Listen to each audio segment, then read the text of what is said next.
Welcome to J is for Justice podcast.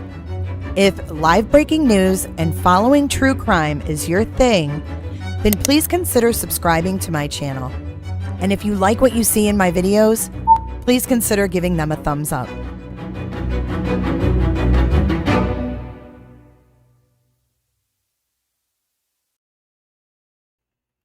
Hey guys, welcome to J is for Justice. I'm still getting set up here. I do have some things to go over with you guys. And then I want to preface tonight's live with JLR. He's been down in Northport. He's been at the state park. And he's going to explain what he saw and his experiences. I'm going to tell you guys more about that. Just give me about 2 minutes. We're going to listen to JB. In the meantime, I'll be back in just a minute. And where did they, so they headed south on Main Street from Moonflower Market? Correct. They made the right turn. Oh, so they went north? North. Yeah, sorry, I'm not from around here. Okay, so you're right there by the post office? Right across the street, yep. Okay, and when they turned onto Main Street, they went right or left? Right. Right, so they went north. North on Main. All right, I will let somebody know. Thank you. Yeah, no worries. Bye. Thanks. Again, JB Buno here with you live. That was the 911 call that was made in Utah pertaining to the domestic dispute that would eventually become that call with the body camera video that we have now seen so many times here on WFLA now. A temporary flight restriction has been issued as of 11:45 a.m. A TFR issued by the FAA for a first responder activity here.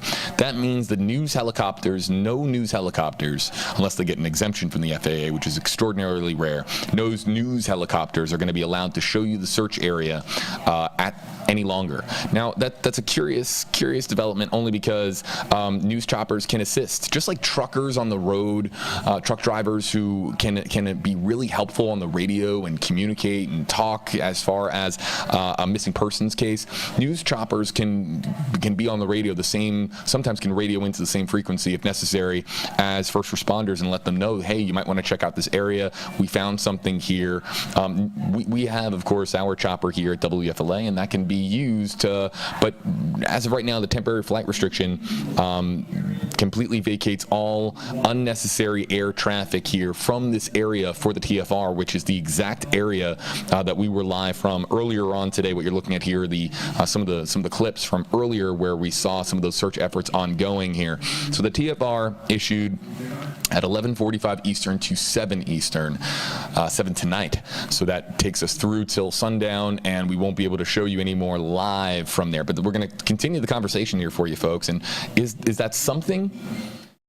Or is that nothing? Did they clear air traffic there for a particular reason, or was it because they didn't want news choppers there and there? We don't know exactly why the TFR was issued, but if we find out, we'll let you know.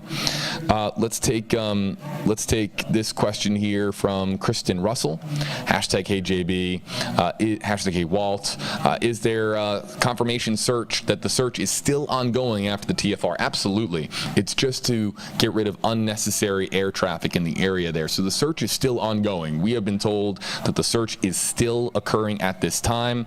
Until we're told otherwise, they are going to be combing through this dense area of Carlton Reserve and looking for Brian Laundrie. And until we have any information that says that the search has been called off, of course, the search is ongoing here at this time. Ashley Jameson, #HeyJB. I missed it. Did you say that drones cannot fly over the area due to the TFR? And of course, the drones that are in place can still fly through the TFR, provided that they are, of course, authorized by law enforcement and by the federal. Of course, the FBI and the FAA are in lockstep. They're federal agencies. So the drones that are in the air, we believe that they are federal drones. They can stay in the air and continue participating in the search here. We're going to be bringing in new members of our team here, folks, at WFLA News Channel 8. We have more folks that are going to be joining us to take your questions and your comments here in the Facebook Live comment section. And the next person that we have joining us here on WFLA now is WFLA News Channel 8's Josh Benson. And Josh, you're a little taller, just a little taller than Walt, aren't you? Yeah, well, there you go. You can come down a little bit here, and you can reposition your microphone here. Goodness, welcome to what happens here live on stream here, folks. Good to see everybody. Yeah, hey, Josh, grateful to have you here. As we continue to add, I'm going to step away for just a moment here, folks, maybe 90 or so seconds, to get more comments from our YouTube, Twitter, and Facebook Live audience into our queue here. But in the meantime, file in your hashtag HeyJB, hashtag HeyJosh questions and comments here, and we'll take them. I'll step away here for just 90 seconds to grab those comments. But Josh, what has struck you today so far about this story? Well, I'm still processing yesterday. I was out at the laundry residence all day yesterday, and that was interesting, that whole event, just in the fact that there was a lot of stuff that was taken from the house. Obviously, Brian Laundrie's Mustang was towed away from the property, what we believe to be Brian's vehicle. The parents were questioned in one of the vehicles while we were out there. And throughout the day, it was just comings and going from law enforcement and the FBI, and then they called off the search of the home at the very end of the day. So they've processed the home or whatever they wanted to take, and they finished that off by the end of the day. Now the search today obviously refocused on this Carlton Reserve. The announcement coming out earlier today, as you mentioned, that they're going to pick the search back up, and that's where we're here today. So I'm coming into this now just trying to catch up a little bit, but you said there was a TFR that was... TFR issued. This is video from Eagle 8 HD a little bit earlier on here, folks, and our Eagle 8 HD news chopper has been told to vacate the area here, and we're not going to be able to fly here over the search area any longer. So if that changes, the TFRs have been known to change. They pop up and they go. TFRs, what are they used for? For example, TFRs are used for major events, like, for example, a Tampa Bay Buccaneers game or the Super Bowl. A TFR will be put up at game time to ensure that no unnecessary air travel is in that area. Only authorized air travel that can go through the area actually does. And so that's the update that we have here for you folks. But yeah, that's kind of the latest. Josh, I think your camera has froze here. Yeah, I think I'm frozen. It did. It does. The camera freeze. That camera on that shot freezes every now and again. So let's see if we can fix it. 2 taps to the touchscreen, and I think we might be able to bring it back here. There we are. Terrific. And what stuck out to you? You were at the house for an extended period yesterday. What stuck out to you while you were there and covering this story? Well, I think the media had a big impact out there yesterday. I kept saying it was reminiscent of the Casey Anthony case. So I worked in Orlando when Casey Anthony's case happened. And George and Cindy, they were the parents of Casey Anthony, and they had, a similar small town, small street area where the media just descended upon it and set up just almost a tent city and stayed there for weeks on end, just waiting for any new developments to happen. So that's kind of what it felt like yesterday, is seeing this. Northport's not that big, this town, and this street that they lived on was not that large. So to have all the media just kind of descend in on this small street was interesting to watch. Each of the neighbors' yards were pretty much accounted for by different networks, and then the local networks were up in front standing in a puddle that kept growing because of the rain that had fallen yesterday. But just watching the scene, I mean, there wasn't too much action out there until they would bring out some boxes, or they towed away that Mustang like I mentioned. That was the Mustang believed to be Brian Laundrie's vehicle that, was at this Carlton Reserve that we had heard as reported. And then the parents claimed that they drove that back to the house. So that sat at the house for several days until it was towed away yesterday. They have a maroon pickup truck in the front yard that I believe is theirs, because they were checking in. The parents were going out to that vehicle several times yesterday, grabbing things or putting things in. So as far as the parents are concerned, I'm not sure if they're still in the home or if they had left. Then obviously there was the report of having a news conference today at 1 o'clock that got canceled, and now there is a new update about a separate news conference coming at 2:30. Have we talked about that at all? So what's the details on the 2:30 presser? I don't want to speak out of turn here, but I just saw that there was an update that there was going to be a news conference coming up. I believe I don't want to speak out of turn. It might have been Petitio's parents going to say something maybe in response, but let me find the details on that. But I think that was new because the first news conference that the parents was canceled, right? Yeah, so certainly, at least there's some things happening today. Obviously, the search is back, and they're focused on it, so they must believe he's there. You have the FBI leading the charge. You have Northport Police and all these other agencies. So it's probably a good indication he's out there somewhere, and he is known to travel. He's known to camp, so I'm assuming that he's going to have to be very good at that to be able to survive out there, because you have alligators, you have snakes, you have everything else, making this a very dangerous search even for law enforcement. Yeah, look at just how I mean, you can see here that that's a considerable amount of water there, and that's not ankle deep. That might be knee or waist deep there, as far as some of that, or even worse, as far as some of the water. And Josh, you were out there in that rain yesterday. Can you speak to how hard it rained in Sarasota County yesterday? I couldn't believe that it started when we got there, and it was really coming down. I mean, it was making where the reporters were in the front of the street, all standing in 6 inches, almost a foot of water. That means their tripods, that means their gear, everything I had was completely soaked. We had a tent that we actually brought, which was a good idea, but even that was having a hard time holding the water up. So just to stay there and try to get a live shot and try to get the news out to the people was a challenge yesterday, but it worked out. Eventually it stopped raining and it cleared up, but for a lot of crews out there, it was a job. And for these guys, if it starts to rain out here, look at that. Look at how muddy that is. Mm-hmm. And just to get through that is a miserable process. How old is this video? This morning. This morning, okay. 11. And that TFR went into effect when? 11:45. Okay. It's curious, and let's take some more comments and questions coming in here. Again, YouTube, Facebook, Twitter. Hello, JB Buno, Josh Benson, JB and JB here with you on WFLA Now, and we'll take some questions. You can use hashtag #HeyJosh, hashtag #HeyJB with your question or your comment here, and then we can animate them on screen. As a reminder here, though, we're not going to put up any wild conspiracy theories that are baseless, fraudulent claims, or anything that isn't. If you ask a question about, is this possible or is this not possible, sure, we can address it, but to type in all capital letters that this happened to Gabby or this happened to Brian and I know this happened, and you have absolutely no source for your information, that we're not going to. Doesn't help. That we don't.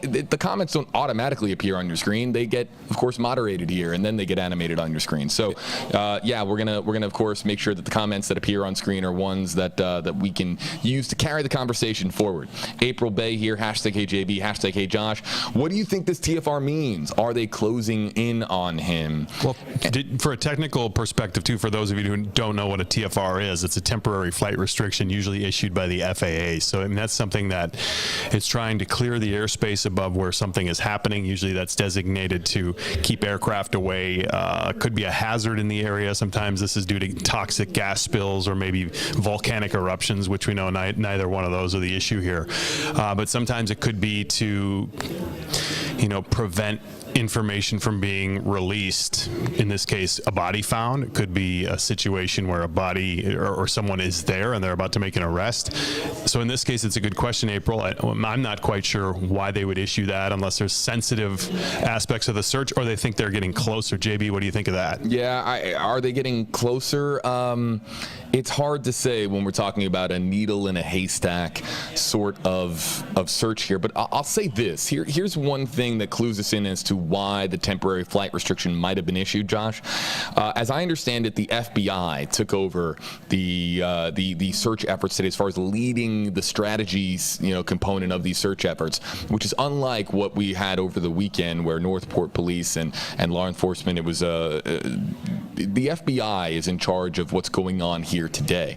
The FBI has a little bit more power as far as what they can do to make sure that this search goes on as smoothly as possible. The FBI can call up the FAA with one phone call and say, we need a TFR issued, and that's probably a big reason as to why we have the TFR today. I think it's easy to look into this and being like, wow, it was issued at 11:45. It's a first responder activity TFR. There could be something something going on, but it could just be that the FBI says, you know what, all the unnecessary air traffic in the area, it's not helping as much as we thought it would. We need our drones to be able to survey the entire area, participate in the grid search as much as possible without having any obstacles such as news choppers in the air. Let's issue the TFR and make sure that we have the entire sky to ourselves to comb through this area. That's more than likely what it is, but I could be reading too much into it, but that's probably somewhat close, or it's worse. And I think what's interesting about that is here you had Northport leading the investigation. They called the search off. Then a body was discovered. Then this whole investigation ramps up. And for the FBI to come in, take over and say, we're going back to search the park or the reserve, that speaks volumes, because they know what kind of work that is to try to bring all these people in and resources in to search this place. So if they thought he had fled, or if they thought he was spotted somewhere else, they may look into that, but it's not enough evidence to say, hey, he's probably still in this reserve, so we got to get back to there, and why did we ever stop searching? So they took the upper hand and said, we got to get back into this reserve and figure out where he's at. Interesting. And curious, Josh, before we move on to some other #HJB, #HJosh comments here, what do you make of the search not occurring yesterday here at Carlton Reserve and re-emerging here today after the weekend search, re-emerging here today a little bit closer to Venice? It didn't make any sense to me, because if they had indication he was in the reserve and they knew what kind of job that was going to be, why ever stop the search? But what was weird is they stop the search, they find a body. Well, now the search is ramped up 1,000%, because now they really need to find this guy, because of the facts that, hey, he came home on his own, he isn't willing to speak. And now, technically, did he flee or did he leave? He's not coming back. All those things are going to start adding up to probable cause for law enforcement to say, all right, we have enough now that we can, once we spot him and find him, he's going to be arrested. Probable cause to, again, the search warrant being executed yesterday. And what was the activity like, Josh? We're going to take some more #HJB, #HJosh comments here in just a second. But what was that like being there yesterday while on the same day that the search warrant was executed and all those boxes were removed from the home? Yeah, it was interesting. I mean, I think that just kind of put an exclamation point on the fact that was ground zero of where this case is now going to restart. Body was found, likely that of GABBY Petitio. Now they know that this family's not speaking and Brian's not speaking, so what are they going to do? They get the search warrant, they get to go into the house and take whatever they need. I'm sure they took a lot. The boxes that they were bringing out indicated there was a lot of stuff coming out of that house. The parents were brought into a minivan for questioning. They weren't arrested or anything, but they were brought in to have a talk to out in the parking lot of that home. So that was interesting to see them get spoken to. And then the vehicle that Brian, I believe, owns, or it's Brian's vehicle, the Mustang, was towed away from the scene. And that was later in the day when the rainstorm came through. So they want to obviously bring that in as evidence and take a look at it. And see if there's any examination of that vehicle that can lead them closer to a more confined search area. I want to read. Because look, the story is that he took that vehicle to this reserve, and the parents claim that they went to pick the vehicle up and bring it back home.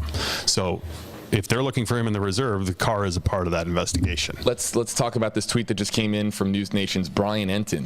News Nation, of course, is part of our company, Nexstar Nation, and News Nation, of course, is our network that of course, pools all of our resources together. And if you haven't watched News Nation, a phenomenal product. I encourage you to do so and check on your local listings. But Brian Enton, who is the Florida correspondent for News Nation, he was just in Eagle 8 HD right as they were issuing the TFR. And he tweeted out 4 minutes ago, again from News Nation's Brian Enton on Twitter, law enforcement flight restriction went into effect right while we were over the reserve. Back on the ground, going to drive into the reserve now. You don't appreciate how large the area is until you are in the air. It's massive, and very few roads/trails. We're seeing it here from Eagle.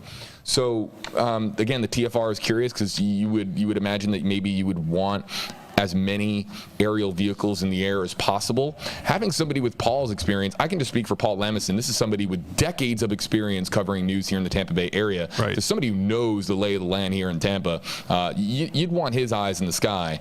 But apparently, again, the TFR being issued here, clearing all unnecessary air traffic here out of the area in the TFR, and that has grounded Eagle 8 HD. These are, again, highlights here in the center of your screen. So if it's so vastly large, you would think that they would want as many people in the air as possible, but this could be because the drones need they need as few obstacles as possible in the air to conduct their searches thoroughly and as expeditiously as possible. Did they state how many drones they were using? We saw one. And they're small. They're not big. That could be the reason for the TFR too. It's just simply that they need the airspace. Or maybe they need to get more drones in the air. Right. Maybe they said, okay, listen, this is really challenging. This is really becoming a massive needle in a haystack sort of search. We need to get more drones in the air, and to do that, we need to clear out news choppers. But of course, there are regulations on how far and how high drones can go versus where a helicopter can go, and we're all very aware from our perspective on, Paul Lamison and our pilots know exactly how low they should be in comparison to the fact that drones could be below them, and they never try to interfere with each other's airspace. But it's a good point. I mean, it could be they just want to definitely clear the air for themselves, even if they bring in their own helicopter to check every acre of land that they can. Let's see here. WFLA News Channel 8 from Twitter, from Starship Dude. On Twitter. Gotta love Twitter. Hashtag AJB. And again, if you want to tweet hashtag AJB or hashtag AJosh, we can take your questions and comments here on screen. The TFR only applies at and below 400 feet above ground level, likely to allow for drones to operate, but news helicopters could still fly well above that. We're gonna have to fact check this one.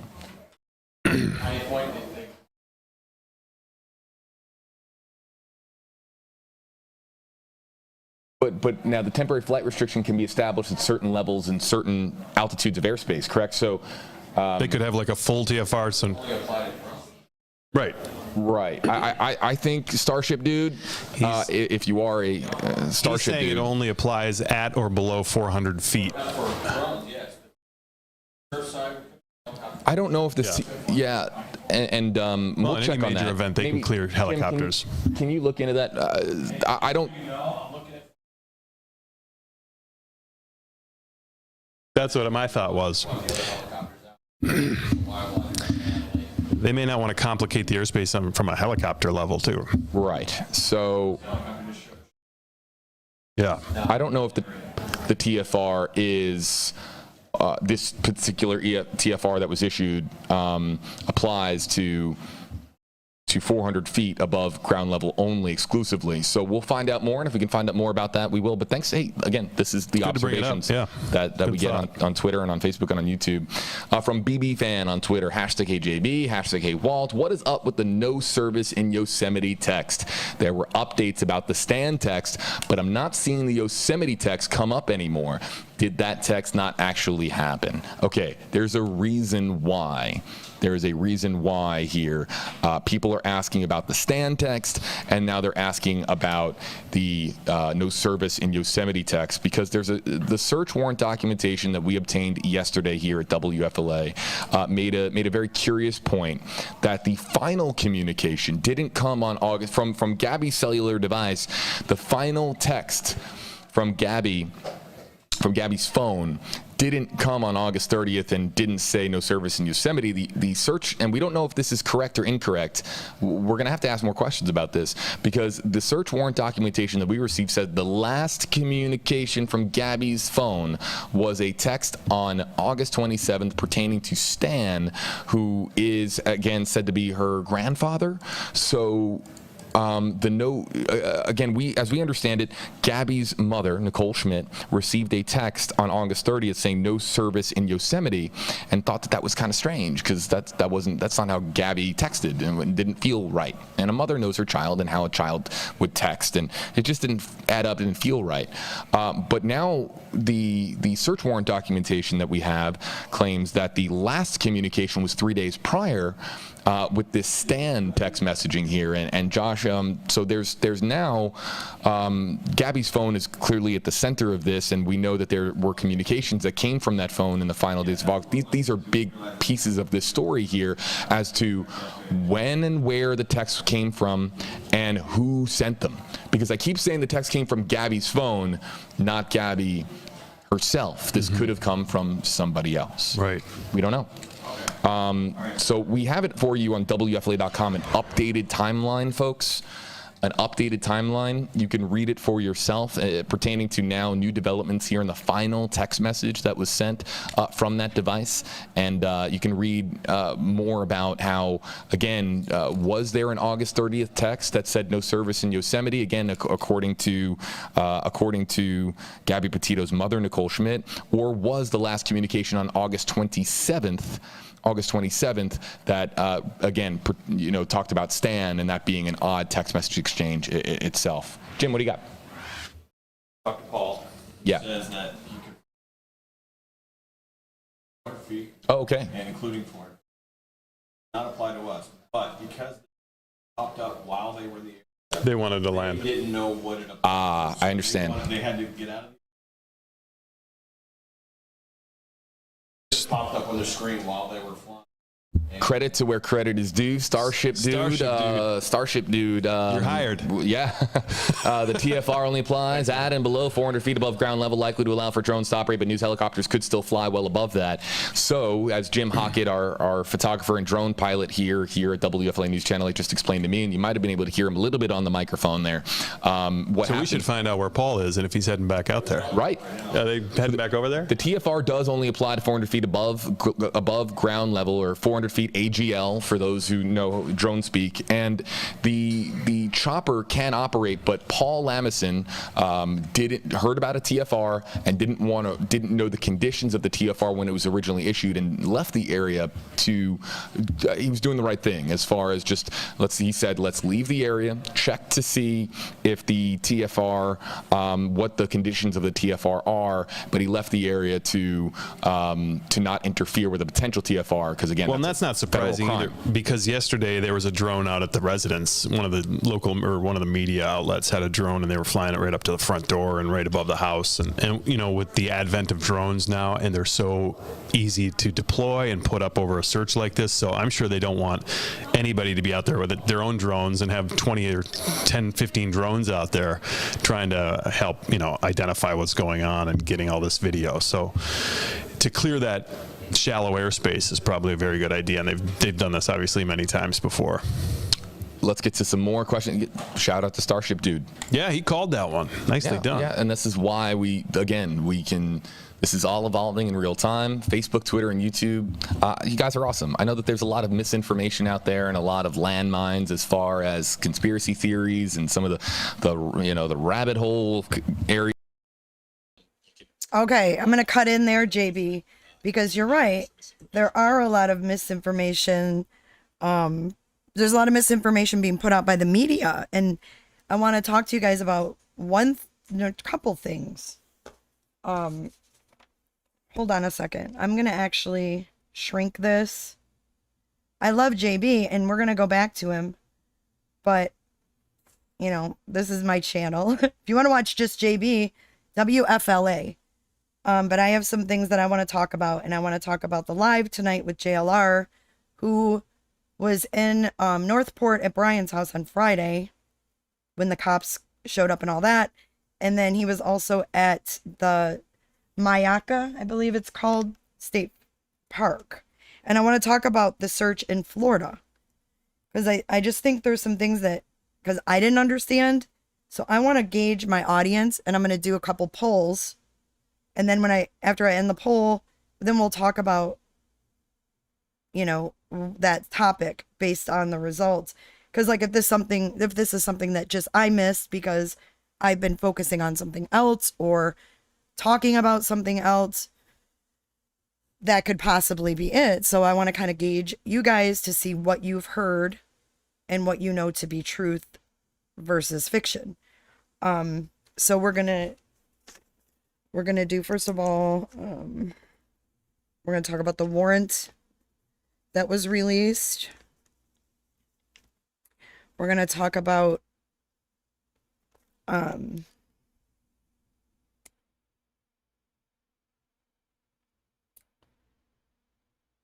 parks and the picture of the guy who resembles Brian. Okay, so I have some things to clear up as well. That picture, I originally reported that that picture was taken by a protester who was driving to the scene at the house. I was able to clarify today the picture was actually taken by Brian's neighbor himself. Brian's neighbor took that picture. So I am in contact with the neighbor, and we're going to see if we can't get some time to maybe record an interview or go live. So whatever's going to work best for him when we iron out those kinks. I want to talk to the guy who took that picture.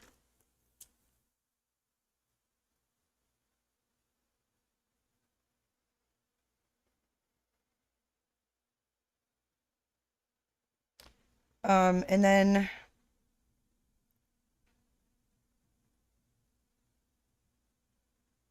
see Cole, I didn't see any trail cam. I have been, you guys, last night I literally crashed out cold.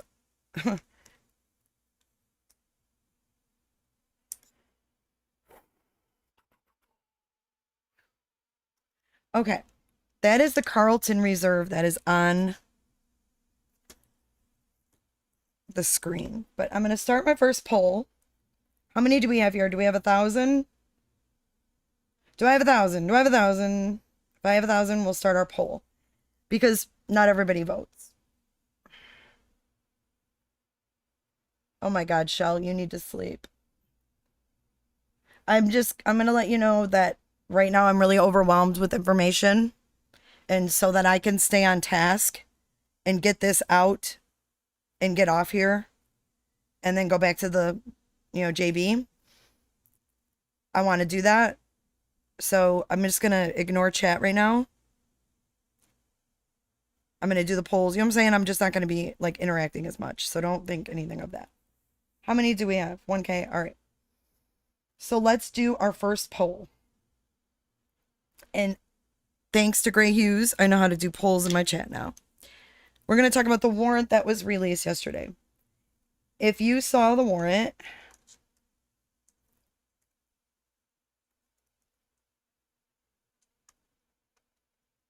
oh, I just got a Fox News alert. Hold up. Hold your water. New details.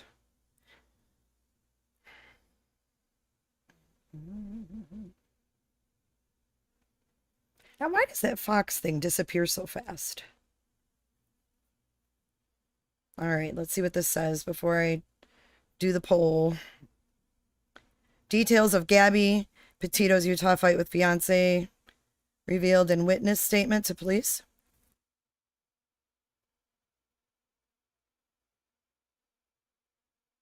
Fox News has the witness statement. Okay, so the man who called, this Chris,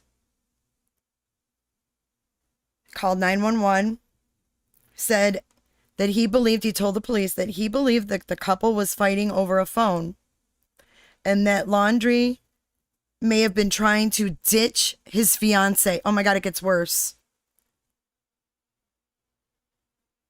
It gets worse. Believe the couple was fighting over a phone and that Laundrie may have been trying to ditch his fiance, according to a witness statement obtained by Fox News. This is a quote from the witness. The witness says, they were talking aggressively at each other and something definitely seemed off. And the witness was only identified as Christopher. Then he goes on to say, Christopher says, at one point, they were sort of fighting over a phone. I think the male took the female's phone. It appeared that he didn't want her in the white van. The male, believed to be Laundrie, got into the driver's seat, according to Christopher, and the woman, believed to be Petitio, followed. It happened outside the Moonflower Cooperative, an organic grocery store in downtown Moab. Chris goes on to say, I heard her say, why do you have to be so mean?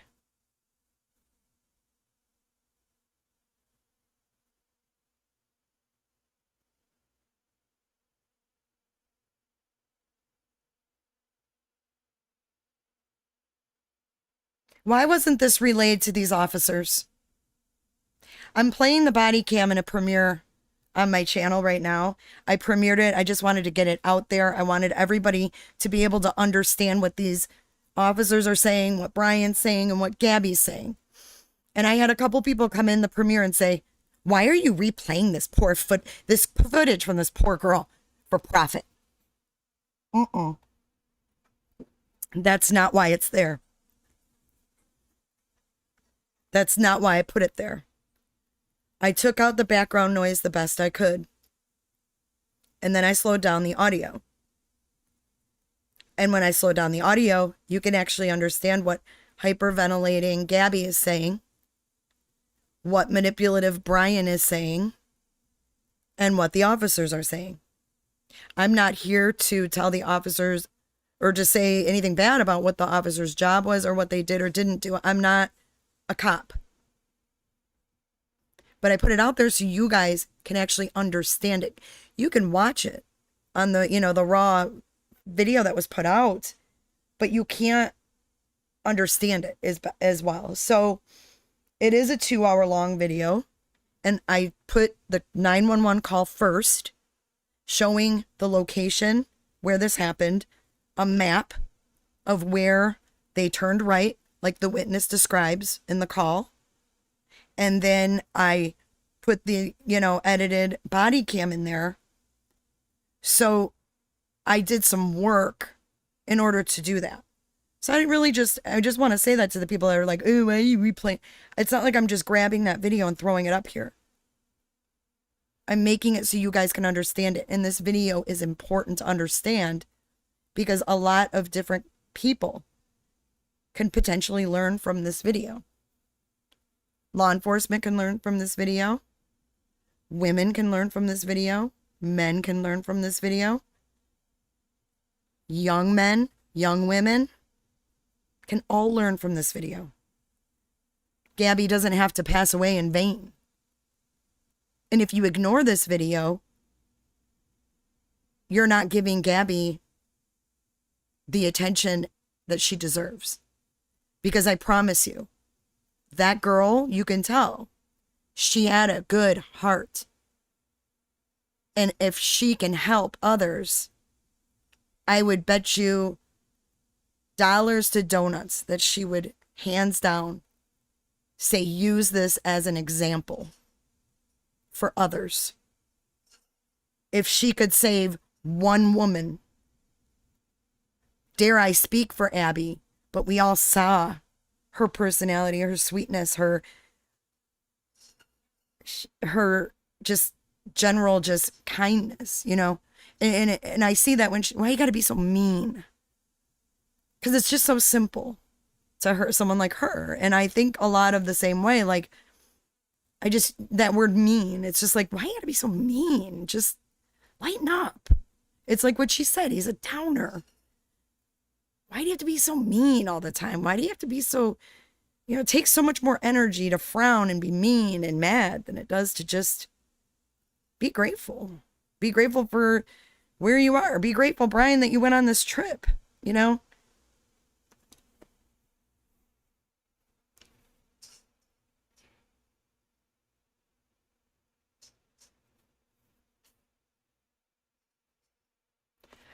So I think it's important to understand the context of the video as along with the 911 call and what we just read here, this witness statement, which I'm not even done with. I'm sorry, I got on a rant.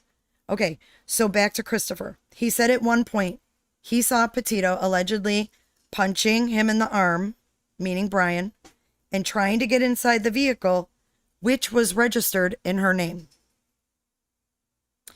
He says, from my point of view, something definitely didn't seem right. This is Chris's written statement. The police had him write a statement. This is his written statement. From my point of view, something definitely didn't seem right. It was as if the guy was trying to leave her and maybe take her phone. Not sure, but wanted to help out.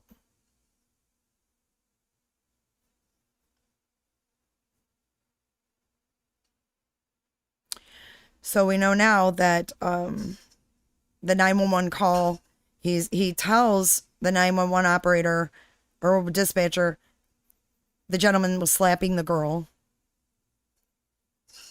Why wasn't this relayed? Where was the ball dropped? I'd like to know what the Grand County sheriff is doing about this news, because someone's accountable in that department, whether it's dispatch or officers. There was a disconnect, because the witness clearly says he was hitting her. He took her phone, what looked to be her phone, wouldn't let her inside the van. She said, "Why do you have to be so mean?" He saw her getting slapped, and he felt something wasn't right. And he stopped. This guy stopped. Christopher, if you ever hear this, I have so much respect for you. Not only as a human, but as a man.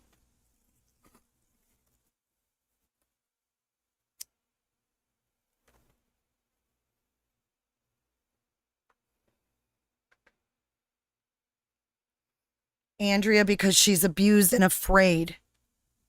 She's out on the other side of the country from all her friends and family. Do you really think she's going to admit to these officers that he hit her? She's got no one out there but him. And she's scared of him. She's walking on eggshells. As soon as they pull up and roll down the window, she's already taking responsibility for his distracted driving. I was distracting him, I'm sorry. Now we know that was a 9-minute drive between the Moonflower and where they got pulled over, approximately 9 minutes, depending on how fast Brian was going. Could have been a minute or two less. But we know that right before Gabby says, "I was distracting, it was my fault," she was being slapped, locked out of her own vehicle, her phone taken from her, chased around a parking lot in public. Put that in context. This girl, her anxiety is at the very top. It's completely maxed out by the time they get pulled over. And he's speeding. And he's just hit her and done all these things. And now they see lights. And she punches him in the arm. God dang it. Now we're getting pulled over.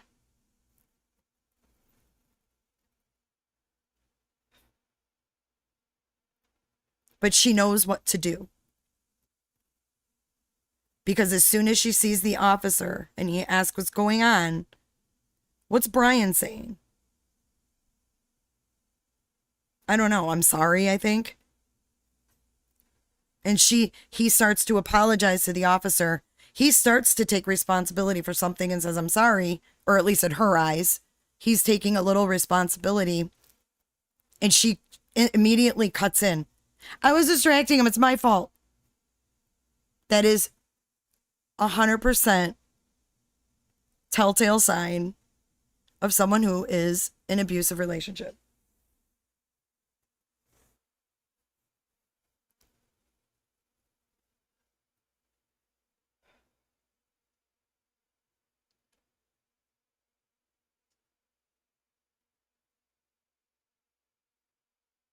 You guys got to block trolls that are... Oh, that you did. Okay, got it. You guys got it. All right, I'm going to finish this, I think that's it for the witness. Yeah, that's his statement. So what we concluded from the statement versus the 911 call, that the witness felt like something wasn't right. He felt like the guy was trying to leave her and maybe take her phone. And he did not say that he thought she was the aggressor in any way, shape, or form.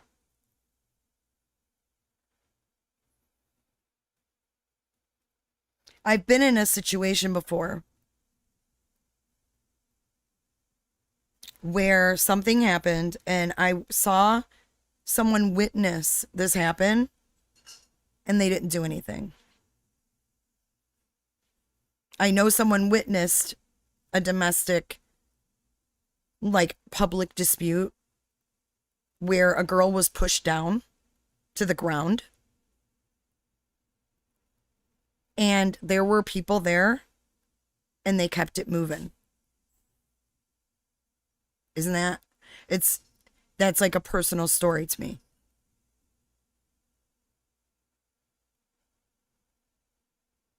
So this Christopher has my respect.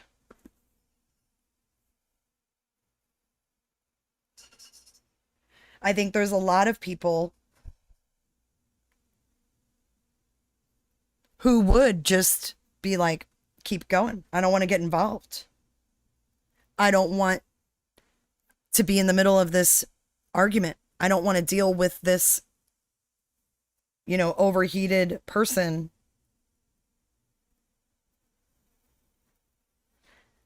And I think when you have someone do that to you, you feel so helpless. Because in an abusive relationship, the abuser is always telling the abused, they're not worth anything. They can't do anything. They smash their self-esteem until they believe all these things, like Brian was doing to Gabby. He didn't think I could do this vlog.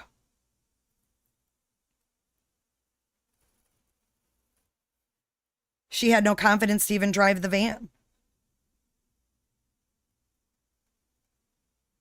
I can't imagine feeling that way. Like, I had a Jeep and my husband never made me feel like I was less of a person to drive that Jeep. Like, I just can't imagine not having that kind of independence about yourself.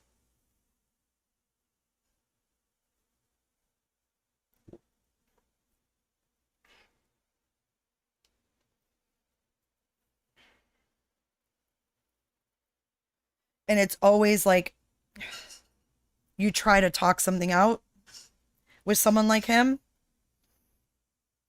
and they turn it around on you. Like you're the reason that they got mad because you did this. She was making excuses for her quote unquote OCD that her father says she's not diagnosed with. A lot of people who are particular and organized tend to refer to themselves as OCD, or someone will say, oh my gosh, you're so OCD about things. It doesn't mean an actual diagnosis. That's not what OCD really is. So she was a particular perfectionist. There's nothing wrong with that. Everybody's wired differently. Some people are messy and some people are organized. It's just a part of your personality. But she was making excuses for her personality because he made her feel bad about how she was. And it wouldn't have mattered if she was messy or particular. Someone like him would have found something to break her down about. And if you notice in the body cam, it was funny because I noticed this. Then I watched the behavior panel and they said the same thing. When she talks about her job, I noticed that she flipped her hair back. I didn't notice that she opened up her arms like they said and all of that, and that she was covering her abdomen before. I didn't notice all of that, but I did notice she flipped her hair when she talked about being a nutritionist at the organic juice bar. It tells me, like, I saw confidence in her. Like, that was a time where she felt independent and confident. And then she talks about quitting that job. So she left that piece of her, which sounds like it was the only thing she had left, was that piece of her that gave her confidence, right? I mean, I'm just saying.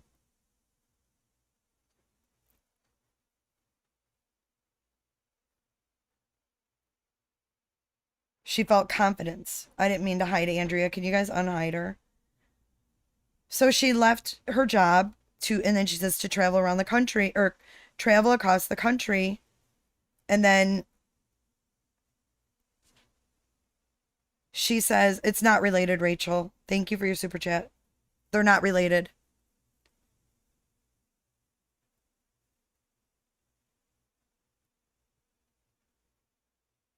She's making excuses for her behavior because she thinks her behavior is making him mad. And you can say, I'm trying to be Dr. Phil. It's common sense. It's common sense, especially if you've experienced this kind of treatment from someone before. It's not rocket science.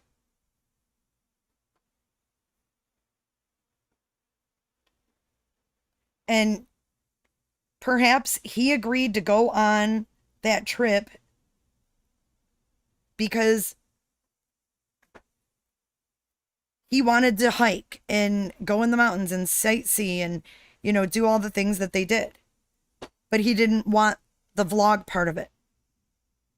And he went along with the vlog part of it. I talked to a couple men about this situation and got their opinion.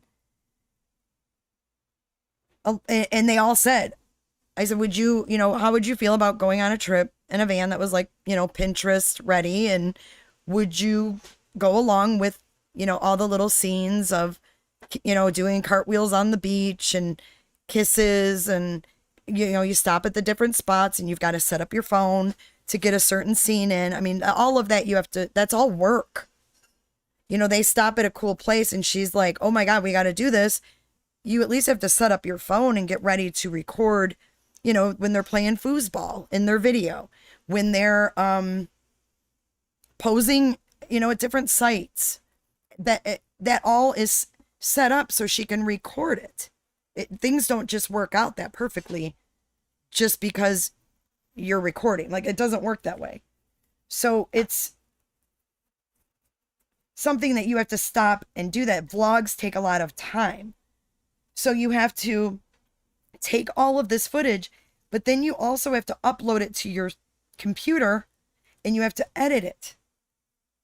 It takes a lot of time. So I think that she didn't have a lot of time to hike and do a lot of the things that she wanted to do. Or that he wanted to do, rather.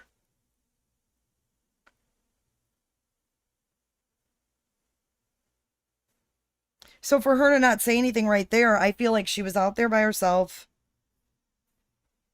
She felt trapped already. And she wasn't going to call him out right then and there.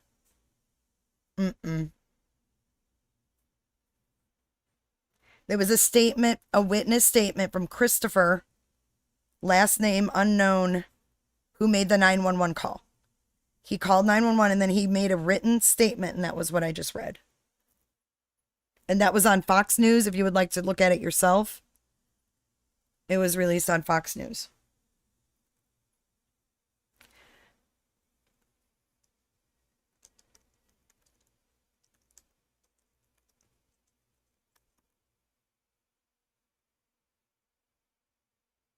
No one said it. Anybody has the right to take anyone's life.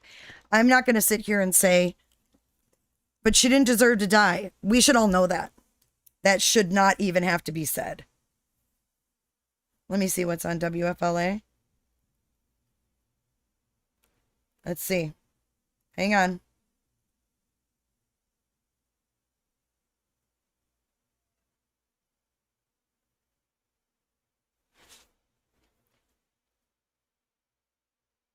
Can you guys hear it? We have no sound. What? Oh, I know why. Hold on. I got it.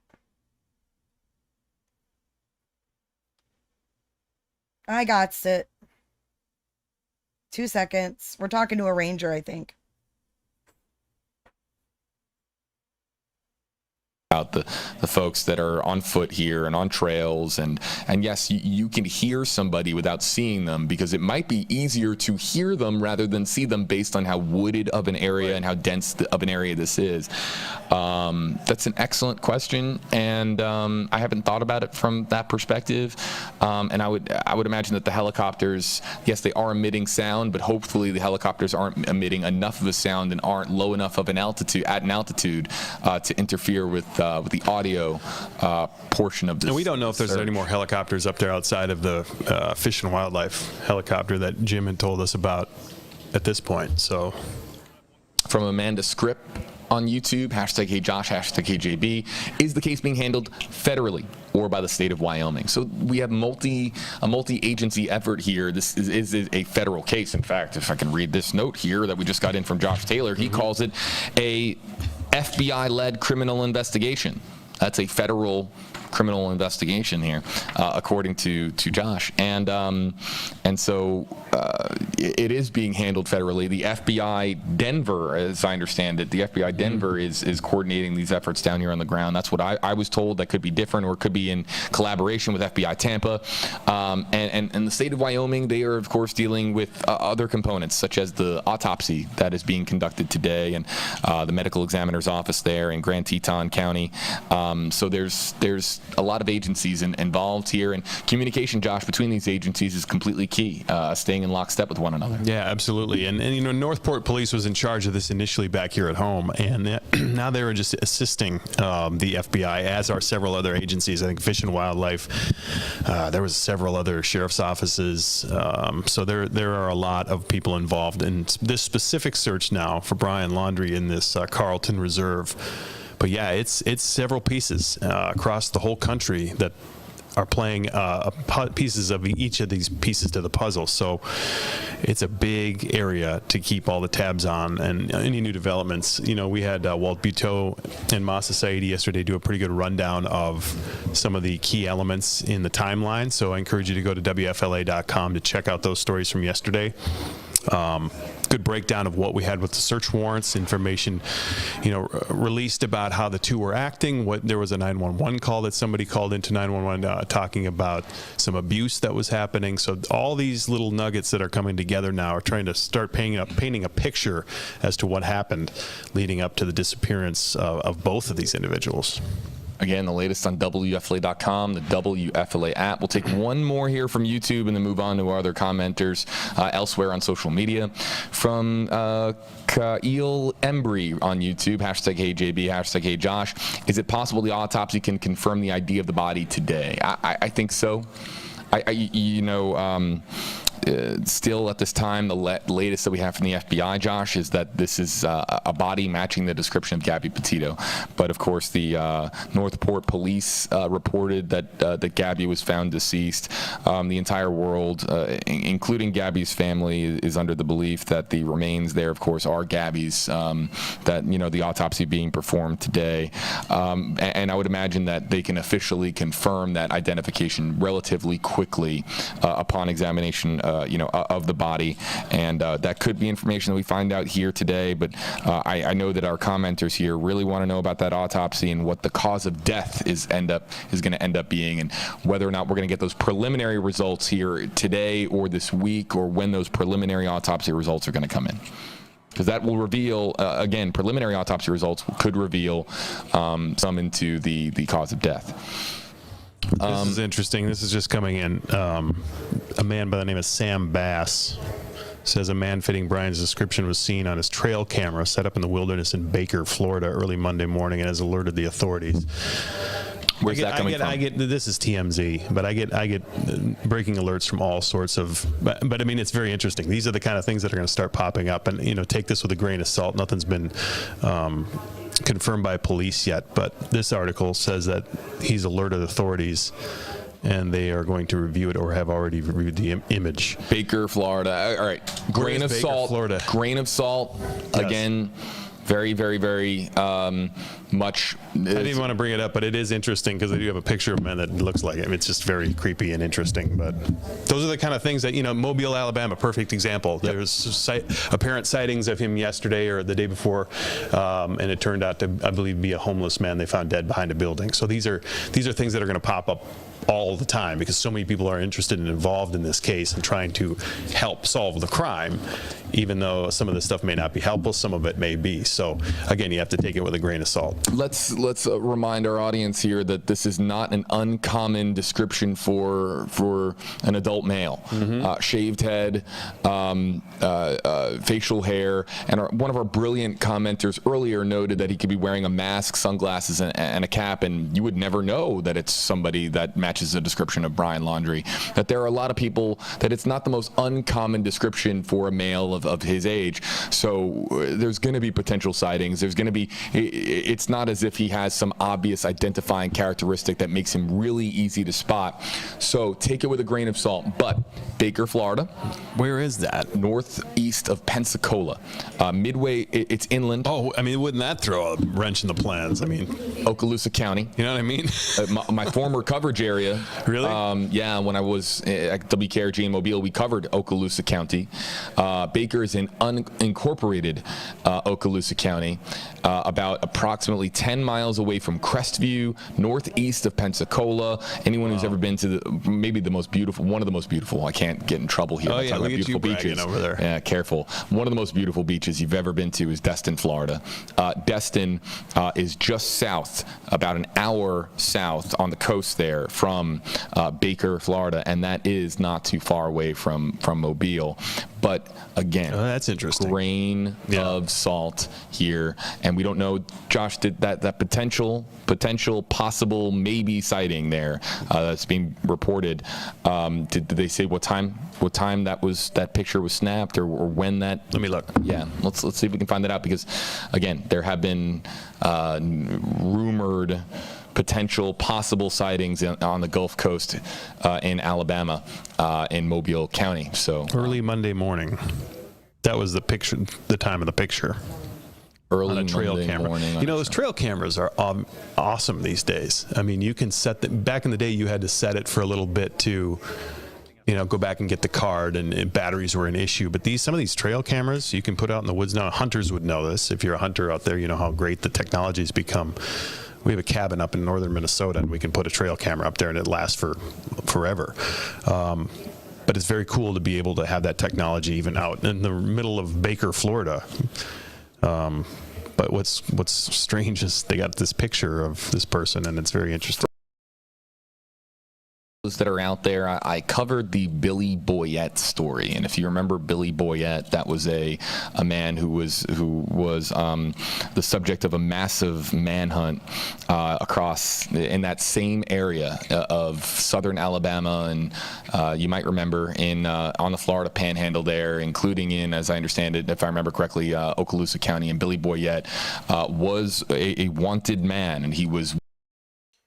Okay, I'm sorry. I'm interrupting him again. Like I said, if y'all want just JB coverage, it's WFLA. I just got word from someone that the scanner just said all drones and canine are out at the Carlton Reserve right now. So here's some scanner feed. I'm going to incorporate this into the live. Let me make sure JB's muted. Okay, here we go.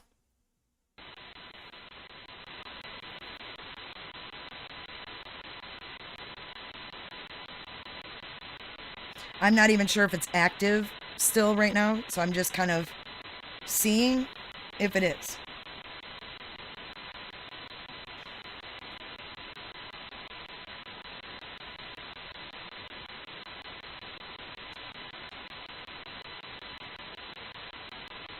And they're also searching for a dementia patient in Northport.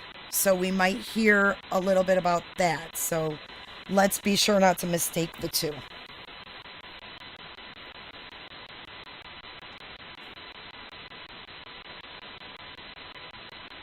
Yes, they closed the airspace. 51297. Here we go. Yeah.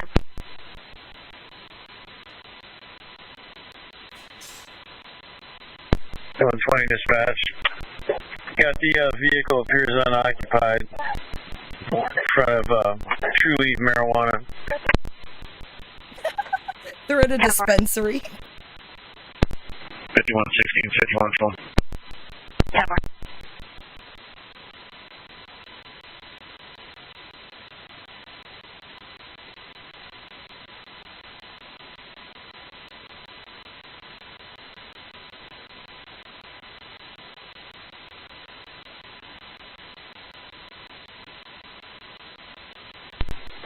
to be occupied one time right now.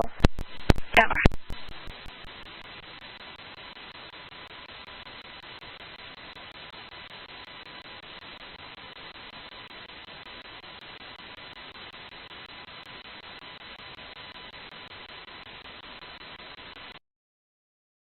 All right, I'm not gonna 16, step upward, resistive here.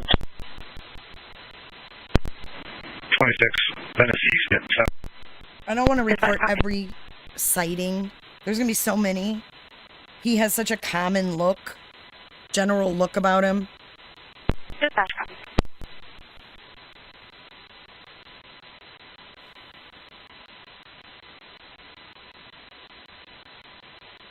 I'm looking for Tia in chat.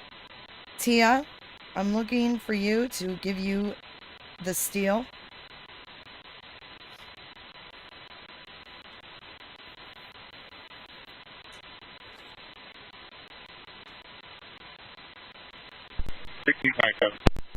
Tower. 016.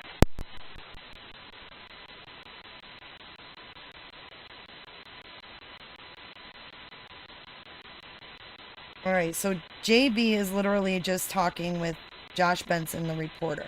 So what I'm going to do is look at the results of this poll. Wow, we have a lot to talk about. Only 396 of you voted. If you could please vote in the poll real quick, that is in the chat.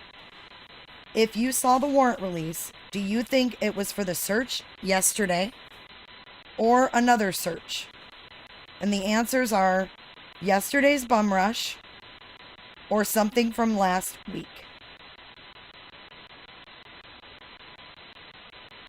Is Gonzo here? Gonzo! I'm giving Gonzo the steal. Just because he's Gonzo and I don't want him to have to wait to chat. Welcome, Gonzo. Gonzo, I hear you have a great video I need to go watch. You guys, I heard you have a great video on the area there. 5102, 10-7. So, 10-4. 5102, 10-74. 10-4, 5102.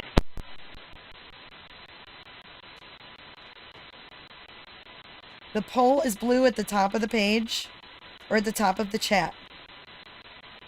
Okay, we got 200 more votes in. Sweet, we got over 500. I'll give you guys 30 seconds. Gonzo, I want you to come on. You want to come on tonight?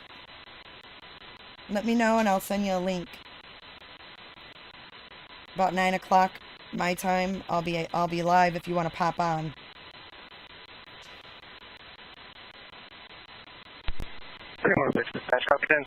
Yeah, I heard I need to have my Kleenex. Florida tag, George, Ida, Boy, John, 4-3, short turns away, red, Dodge, 2-door, 3 out, 1 course. We have some course, huh?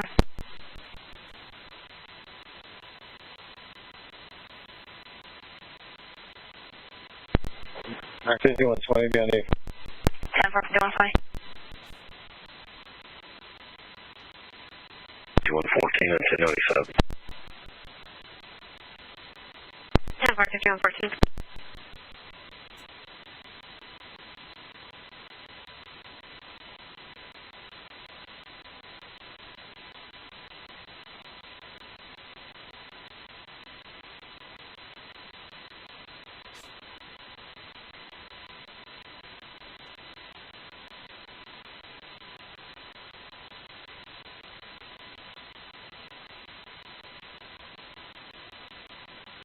All right, this is what we're going to look at.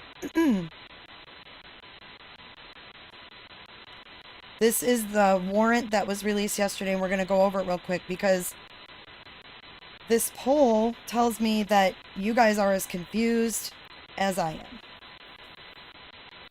So let me end the poll. We're ending with almost 500, 600 votes.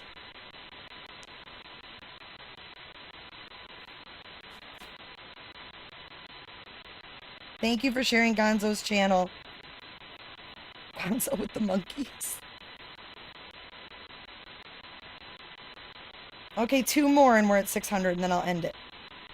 1097. 2 more voices and then we'll end it.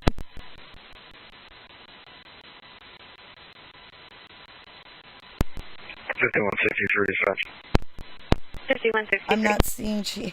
I'm looking. 5112, not in the area yet. You can drop that call. I keep seeing Tina, and it keeps catching, like throwing me off. Copy, It is Tia. She needs to tag me so I can see it. Okay. Wow, 626 votes. 5105, 1074. Tia, there you are. You're green. Okay, I wasn't looking for green people. Ah. All right, Tia, you got the steal. Okay, so the poll's complete at 629 votes. 61% of you think that has to do with yesterday's search. KY Jelly, I will make it bigger in a minute. Okay. Cheat.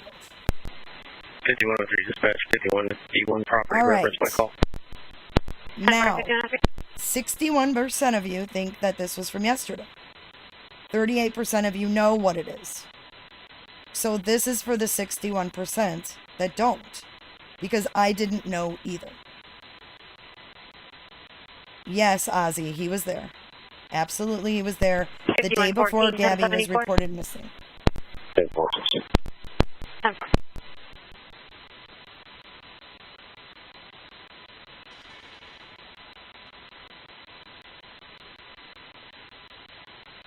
Oh, Gonzo, I just got your text.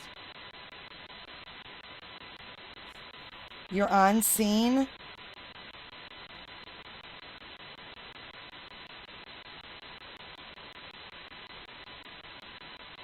Gonzo, are you on scene now?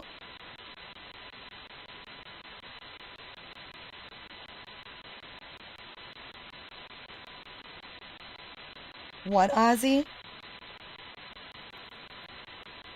What rocks? What do you mean the rocks there? 1074. 1046. 10-4. No, Fancy Drew, he's there. He does this. He lives in Wyoming. This is what he does. I'm gonna... Hold on one second, you guys. My daughter's calling. I gotta answer this. Hold on.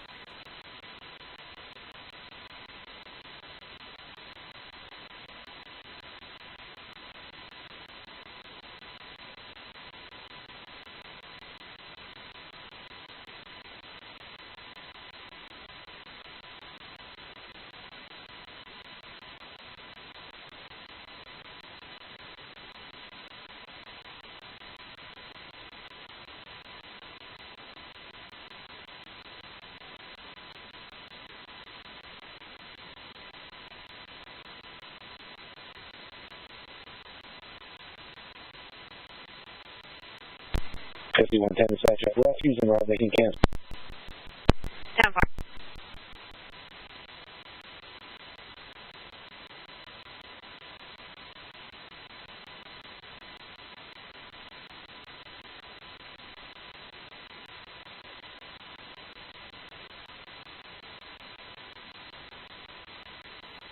All right, I'm back.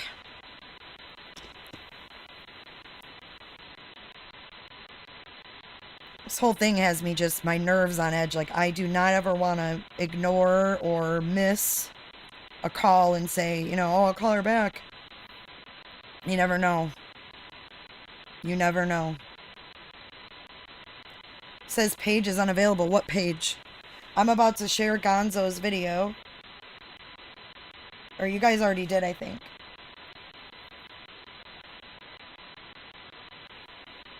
I don't have any scanner recordings from that day, no. Alright, you guys check the links you're sharing for Gonzo. Because they're not working for people.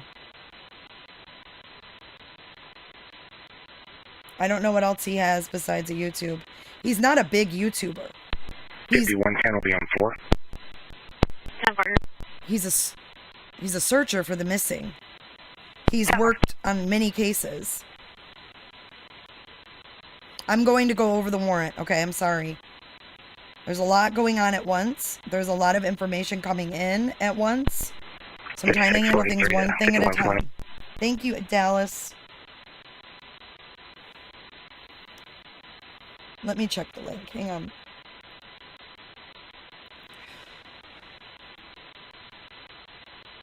The one Rose just did. This one here, I'm going to pin it. That one works fine.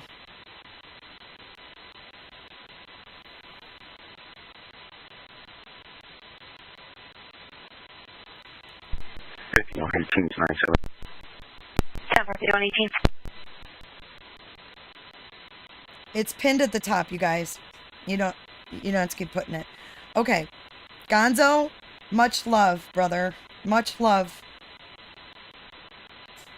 Let's give Gonzo a sub bomb.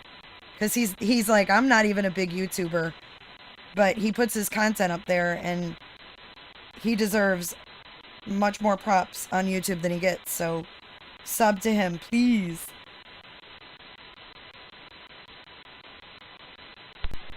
And I'm not gonna play his video here because I want you guys to go to his channel and watch it. So even if y'all head over there and come back, I don't care. I'll still be here. 5643, 5120 Mesa. Let's go over this now. I'm gonna go ahead and mute the scanner.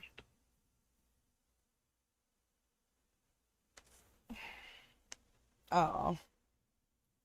Yep, you keep me posted too, Gonza. All right. So we have the arrest, or not the arrest. I wish we had an arrest warrant. My bad.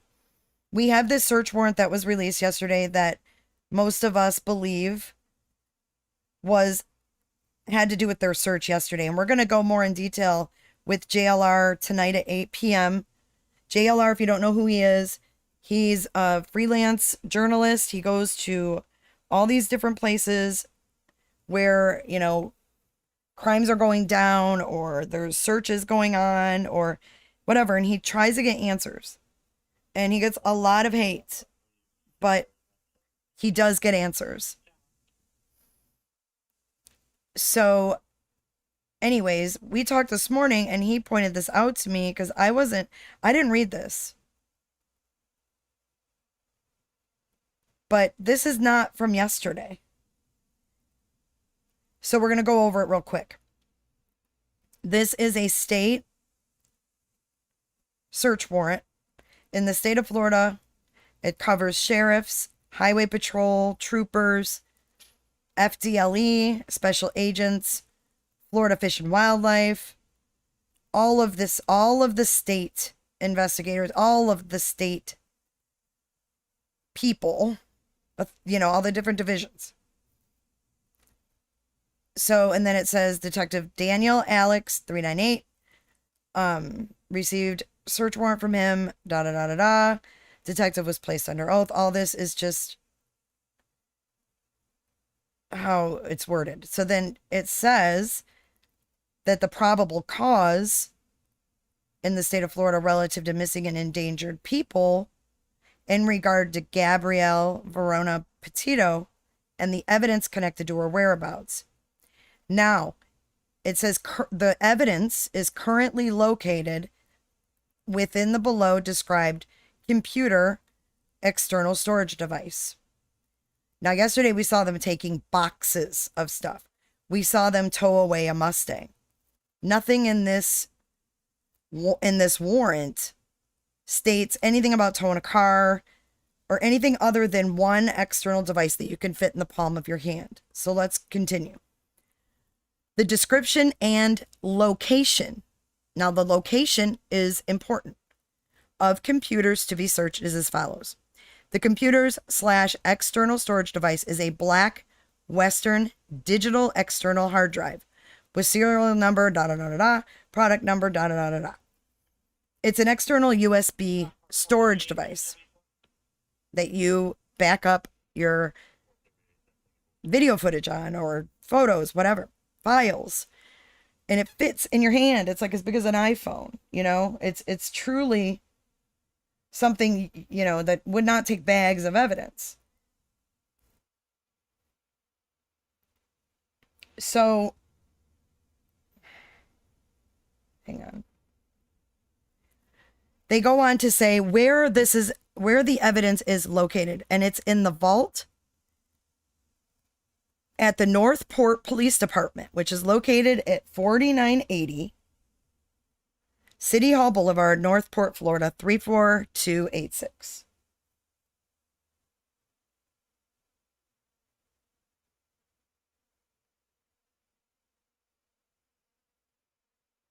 I'm clarifying, there could be tons of warrants. All I'm saying is this is the only one that's been released in the media, and I was under the assumption it had to do with yesterday. So I'm clarifying things that were confusing to me and relaying them to you. If this doesn't resonate with you and you've got it all figured out, then there's no sense in chatting, because I'm talking through to the 61% who thought this was from yesterday.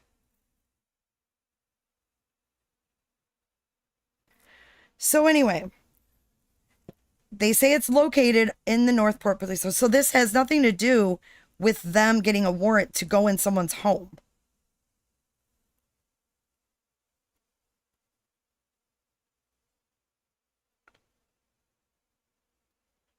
This is giving them permission to dissect off-site forensic computer analysis experts, either in the daytime or nighttime, to search the said computer described above and seize any evidence, and seize as evidence any of the following: any storage devices,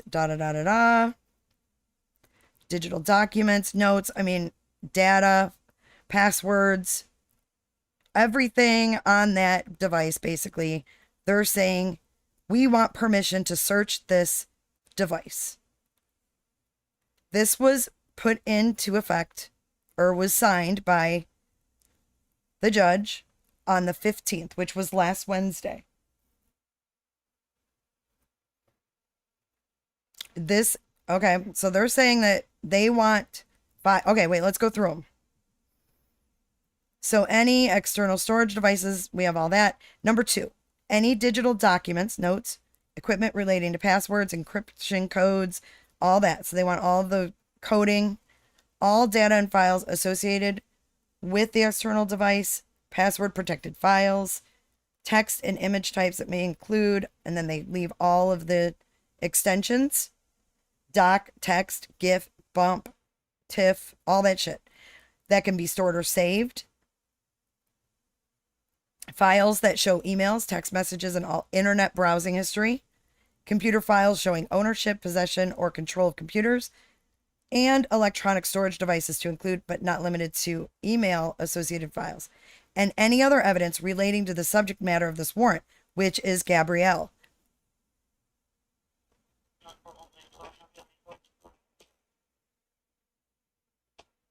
So,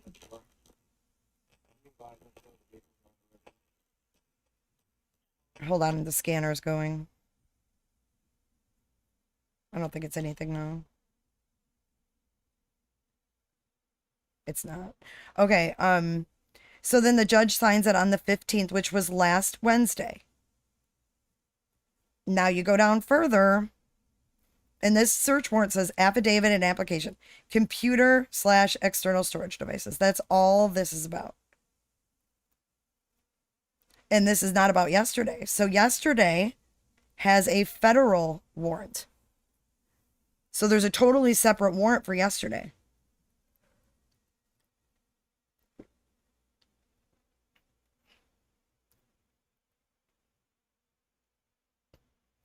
So when you go down,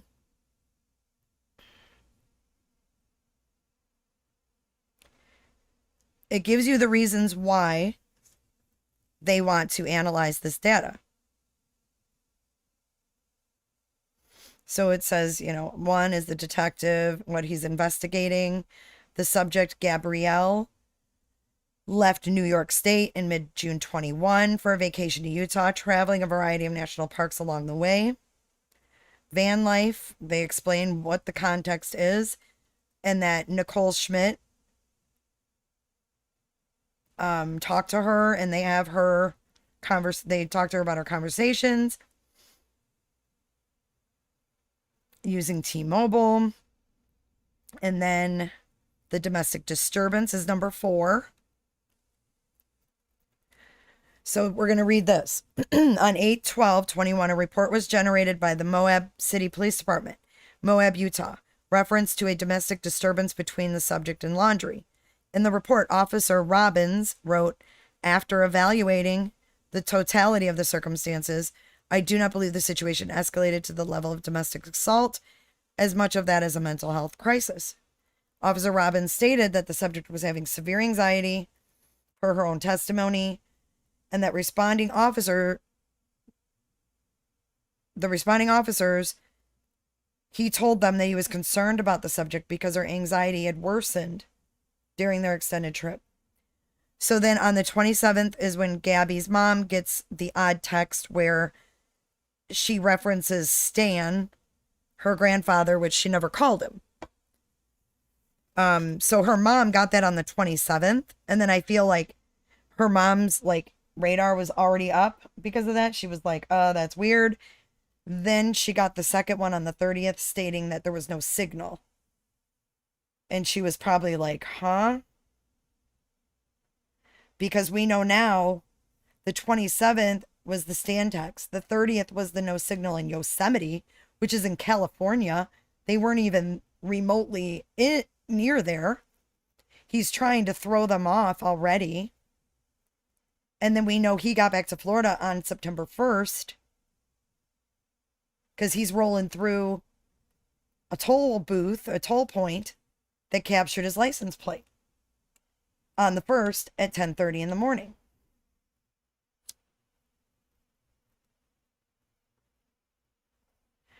So there's number 5. Number 6, they're saying this was the last communication. I don't know why they're saying that. Because her mom got a text on the 30th, and I know she FaceTimed her on the 25th. So there was another text from her mom, or from her phone to her mom on the 30th as well. But it says this is the last communication. Her cell phone was no longer operational, and she stopped posting on social media. So I think that's where we have Brian coming in, posting for her, trying to keep it how she would. But A, he had no clue.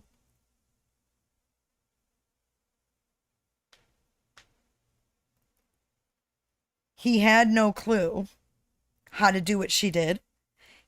He downed her about it, so he didn't pay attention to how she did what she did. And he miserably failed at posting on her Instagram because tons of Instagrammers, that's what you call them, they came out and said, no, all I had to do was look at it. This is not her style. She does this, she does that. They have a whole template of stuff they do.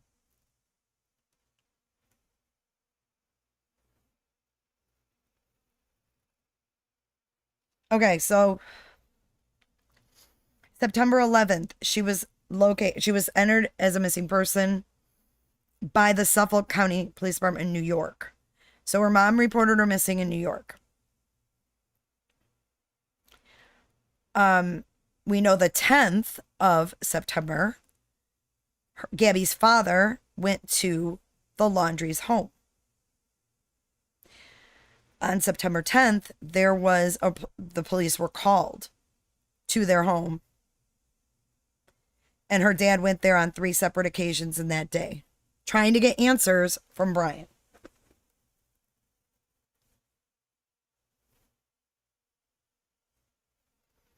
Then on September 11th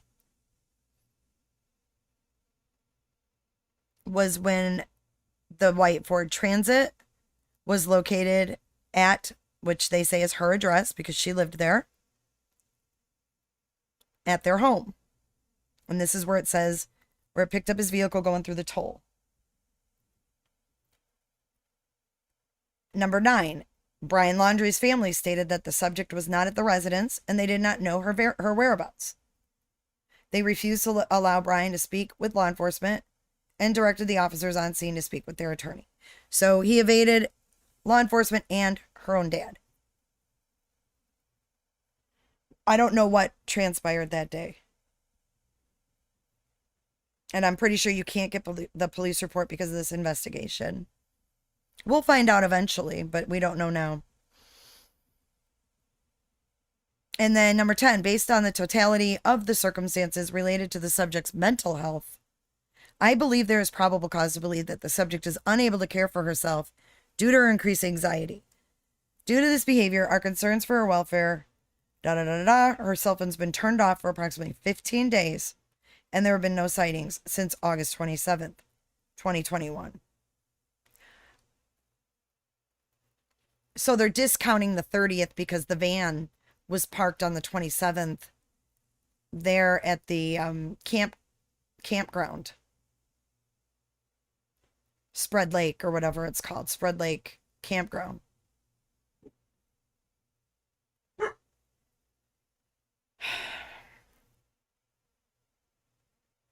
And then on 9/14, which was last Tuesday at 7 p.m., they got a signed search warrant for the transit. So this is helping us. I'm not on to the next question yet. We already finished the first one, and then we're talking about it, and then I'm going to do another one, and then we'll talk about it. 9/14, 7 p.m., they get a warrant. I don't know if they took the van on the 14th at night or if it was on the 15th morning. But this warrant was signed by the judge and filed the morning of the 15th, last Wednesday, at like 11:30 a.m. So they either seized the van that morning or the night of the 14th. And when they seized the van, the crime scene technicians located this external hard drive. And that they think it's potentially the subject's property that's missing, and it could lead to clues to where she is. Okay, so then we're just going to go through all this. This is just going to say what they're going to go through in order to analyze the data. You can read that on your own time if you'd like to. This is going to help them establish a timeline, all of that stuff. And they're looking for, like I said before, the evidence sought is anything digital on that device.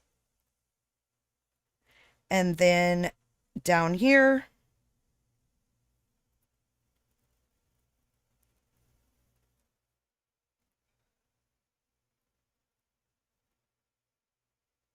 is where they, confirm that they carried it out.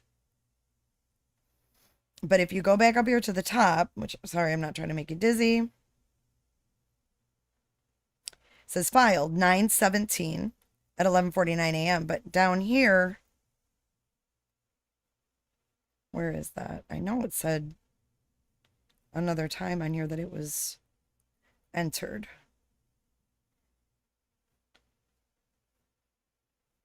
Unless this is a different copy. Hold on. I could have sworn there was blue at the bottom of one of these pages. Anyways, it does say that down here.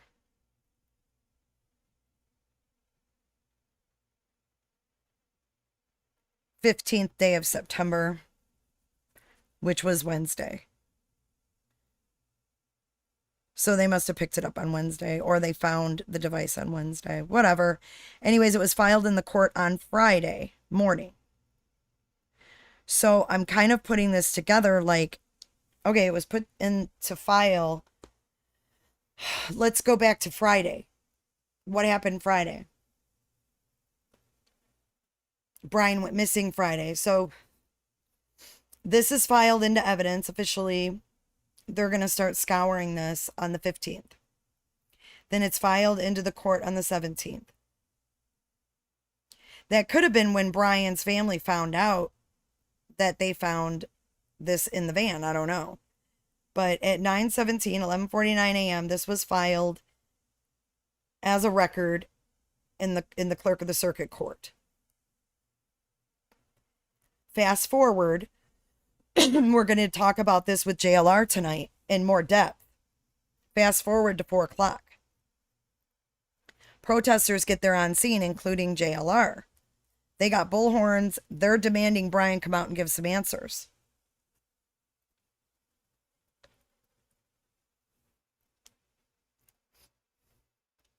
And then at 4:55, we have the neighbor snapping the photograph of what looks like Brian walking down the road. Whether you believe that's him or not, I'm just throwing this in this little timeline frame here of Friday. Then fast forward to 5:30, and you have the police at the non-compliant people's door to file a missing persons report on their son. 35 minutes after he was seen walking on the road right behind their house. The neighbor saw him. His mom did work for the DA's office. And that was confirmed to me as well. We're going to go into all this. JLR has all this info. I'm going to let him explain how he knows and what he knows himself. I don't want to speak for him or anything like that. So if you come back at 8 p.m. tonight, he's going to be live with me. We get straight to the point. He's not a bullshitter. He tells what he knows, and then we're done. So it's not going to be a 10-hour live. It's going to be a normal show, an hour and a half. We'll get straight to the points. But he's going to go in depth about his experience and all of this. So anyways, yesterday's bum rush was... Okay, so anyways, back to Friday. Let's finish Friday.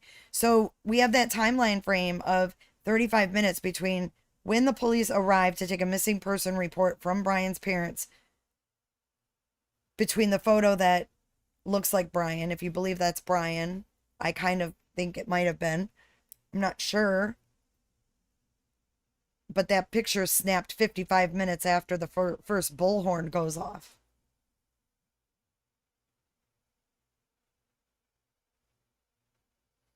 Patrick, I don't know if it is. I was wondering that myself. I don't know how we get federal warrant applications. If anybody knows how to get that and can get it, that'd be awesome. The news conference was canceled for today by the Laundrie's attorney. He was going to speak out on behalf of the family, and he no longer is doing that. That's donezo.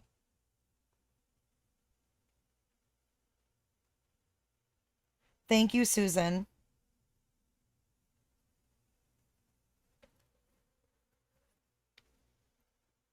We probably won't hear about the autopsy till tomorrow. I agree with that. They're going to talk to the family and give the family time to process things before it's put in the media. And hopefully it doesn't get leaked on their part. You know what not on their part, but I mean for their sake. I hope no one leaks that. Why is this so large? I feel like you guys can't even see it.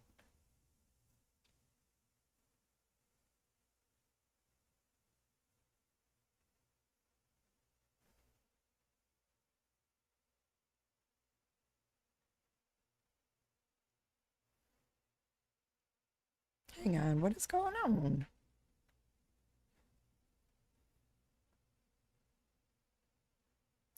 It was too small, and then it's like, it's too big.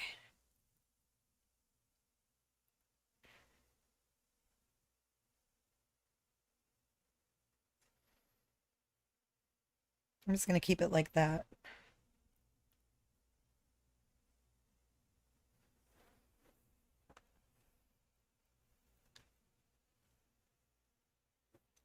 Alrighty.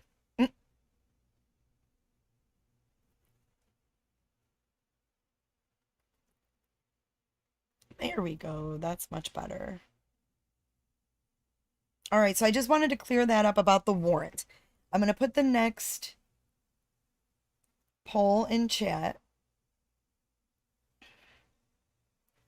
And then we're going to talk about this after we get the results. So this is what's going up. So have your answer ready to vote right away so we don't have to wait. As far as the searches in Florida,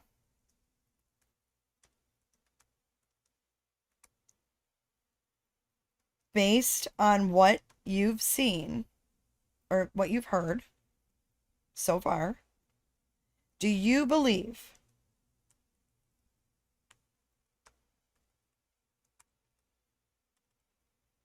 they are searching one or two different places? One or two.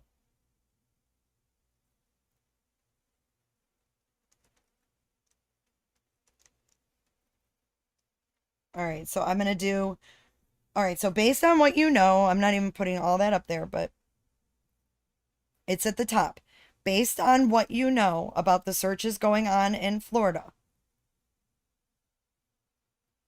do you believe they're searching one park or two separate parks?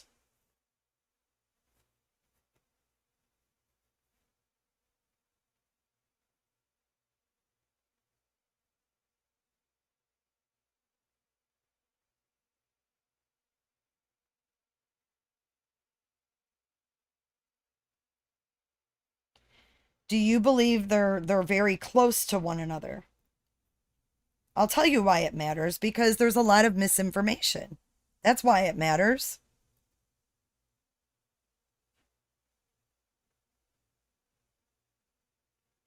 I live here. I live here and I thought it was one. No, these are two separate sites,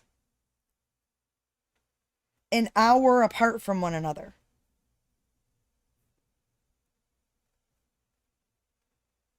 They're two different parks, an hour apart.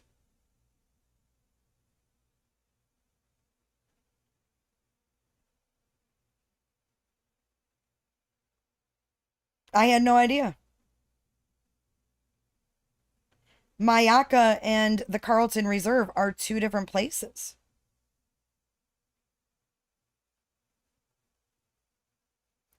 So when they said, oh, we're not searching at the Carlton, it didn't mean they were done searching. They moved over to the other park.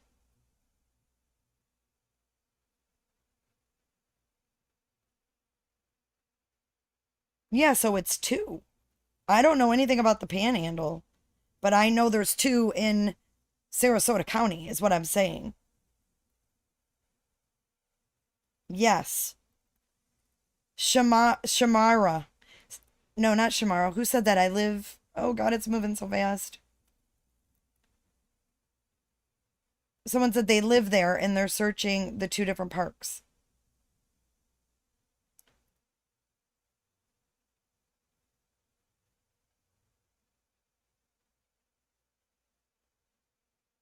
Okaloosa County has been searching in Baker.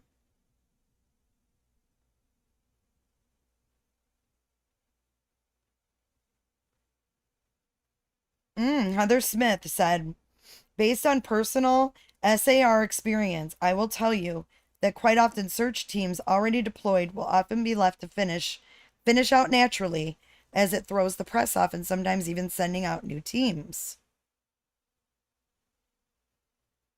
Ah.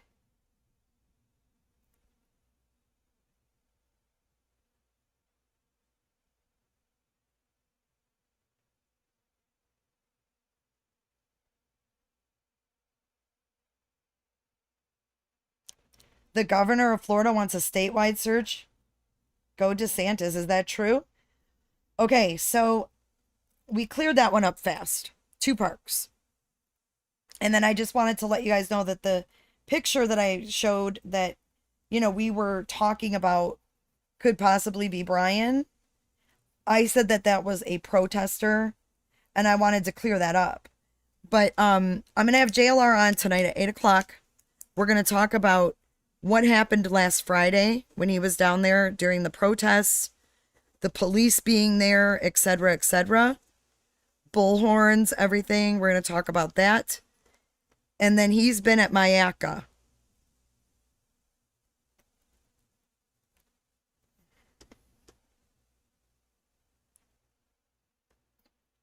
So you're gonna be able to hear more, and then we'll discuss that.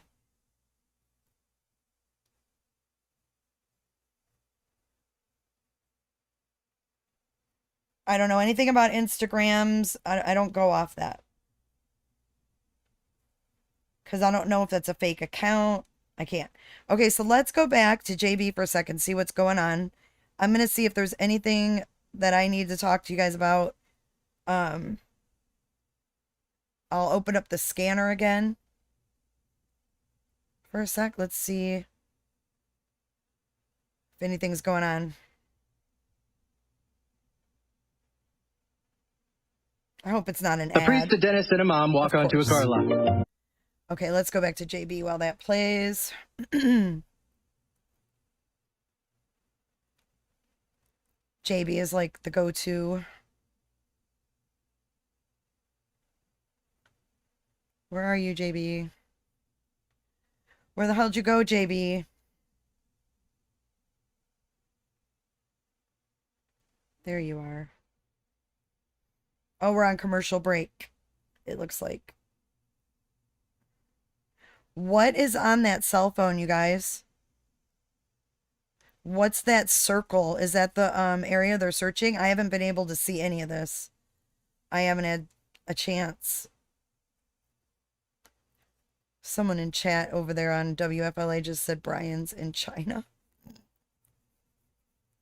That must be where they're searching. Is it the Mayaca or...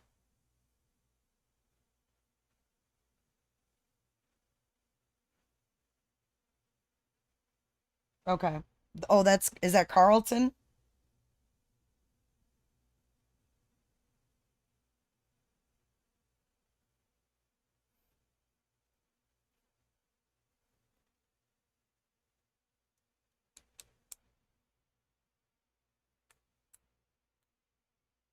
The bottom of Mayaca.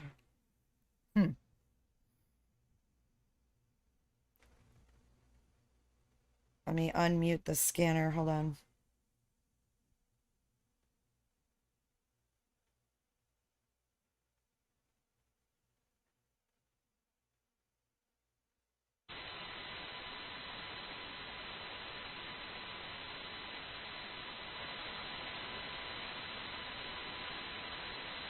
All is quiet on the scanner front right now. Let me check my texts. I'm learning to calm down. Where is this? Is this on TMZ? 10.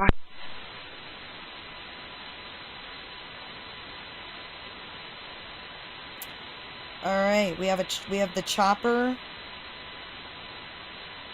Oh, this is interesting. Thanks, Craig. My son just sent me this. He tracks the air, you know, I don't know what you call that. All right, when I get an airdrop, where does it save? Oh, here it is. Okay.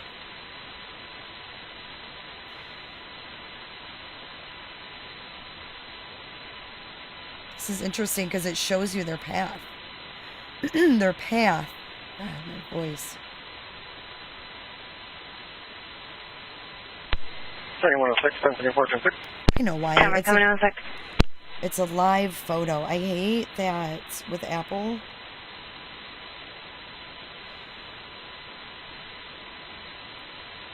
You can't import these live photos. So you have to go in and turn that off and save it. So hold on. It's always something.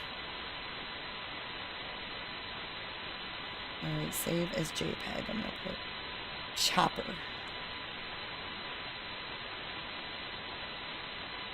Now Port 1 over 12. share it.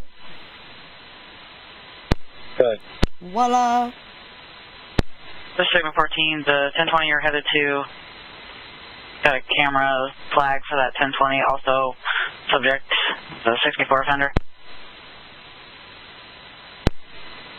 Thank you.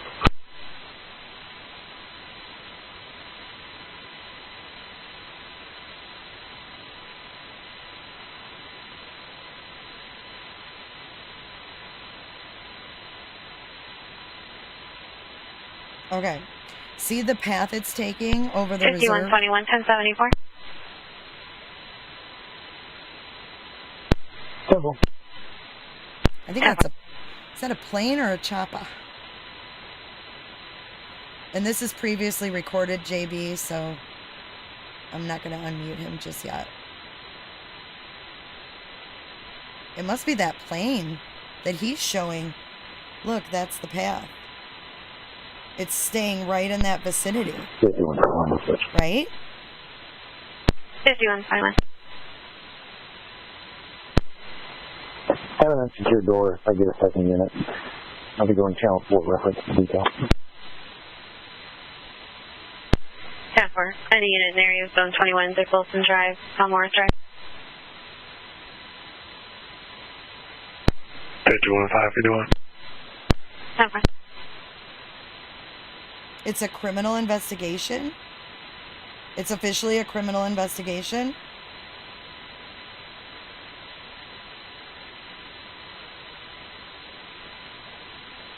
Ruby J says confirmed she was not buried. She was found on the ground deceased.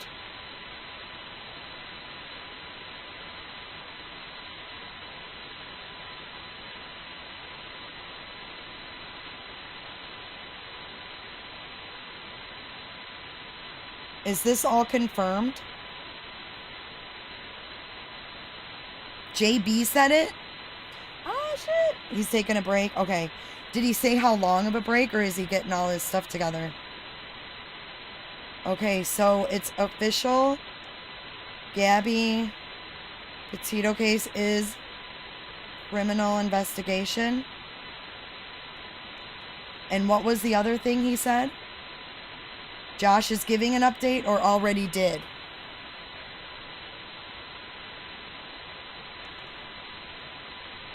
What would I do without you guys? 7106, dispatch copy 1050. 7106. Florida tag Victor 630 Paul Sam, should return to a white Ford SUV, 3 Alpha on Corso. 3 Alpha on Corso.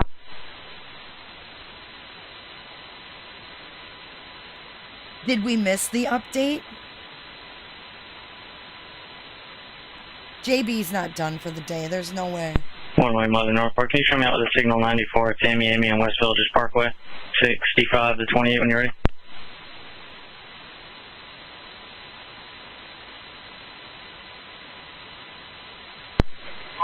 Go ahead. Young 22 Henry George Sam Y22HGS on a gold Toyota Camry. One occupant on 1074. Wait a minute.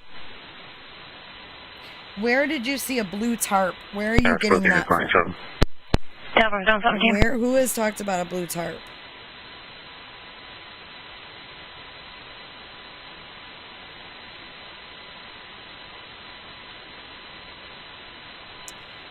Okay, chopper over the area too. It's not just drones. Check this out.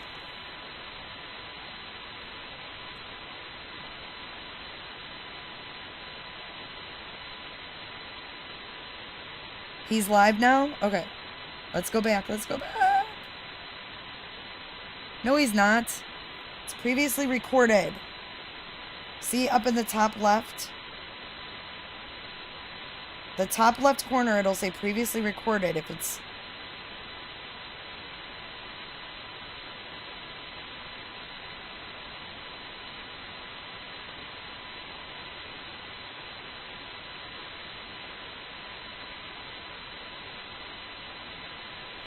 All right, thank you, Kristen. JB is coming back. He's not going to leave. Kristen, you're awesome.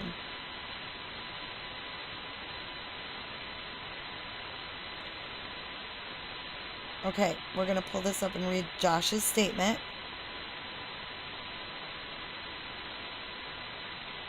This is insane.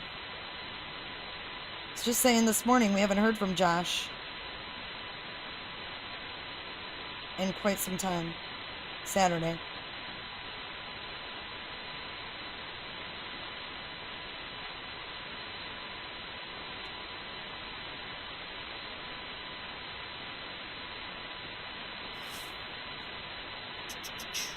Alright, I've got an update only in 12:22 on the chopper.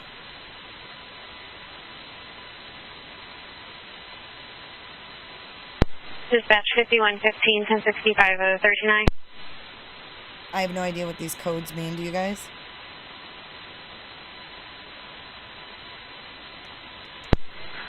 Number 12 Northport, you can put that public service in my holding. I'll take care of it on the way out there. 26. Northport 285 1074. Go. Oh my gosh, Craig, if you're You listening, heard what that's, sounded like an automatic gun going off a few minutes ago. that's the warm mineral springs I wanted to go to. Tower 51. Oh man. 5113 to 94. Honor and Palmer Ranch. 10-4. 5163 dispatch at the gun range. Can drop that call. 10-4. 5113 copy.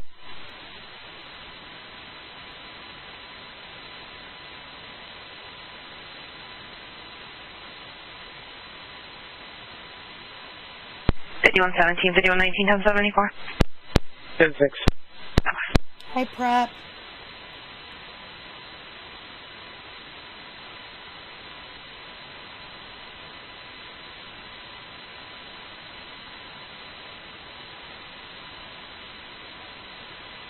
We're going to be talking about whether or not his mom worked for the DA and what that's all about tonight at 8 p.m. with JLR.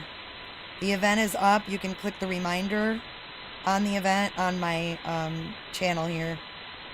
I'm going to slow down chat a bit more. 5121 1074. Purple. I think Miranda Baker was telling the truth.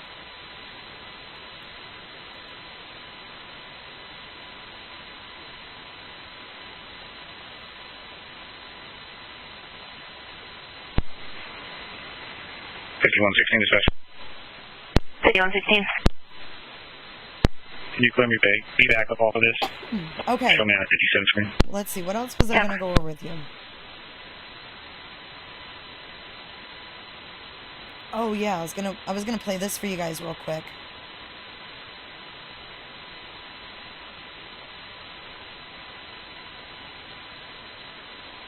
Let's do this right quick here.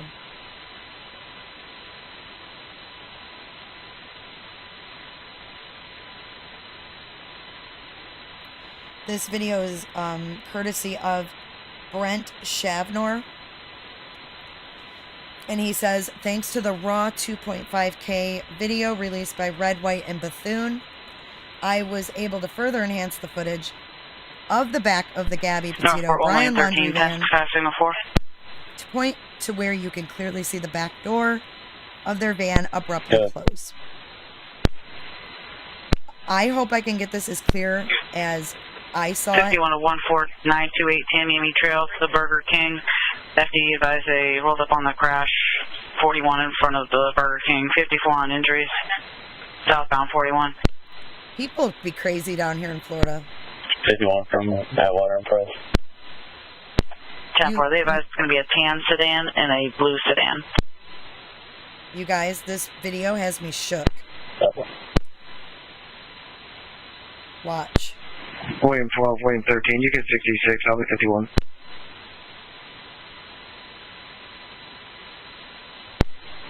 Yeah, I appreciate it. No, 4 copies.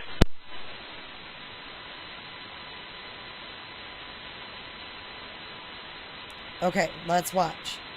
Keep your eye on that back door.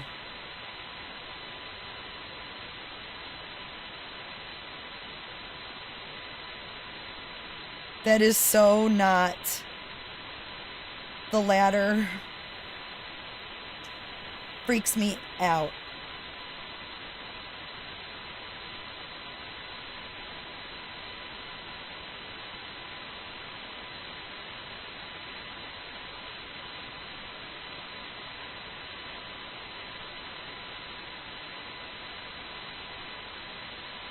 Thank you, Hummingbird. I just pinned your comment.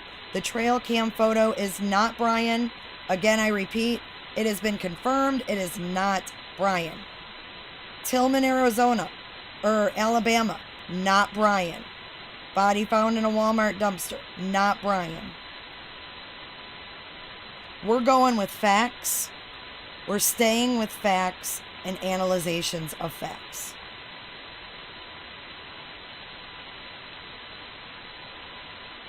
Brian, I know Gray Hughes has it, and I think this is even clearer because Gray Hughes didn't, I don't think, add the 2.5K. I think. I didn't see it as clear on his, but maybe it's just my screen.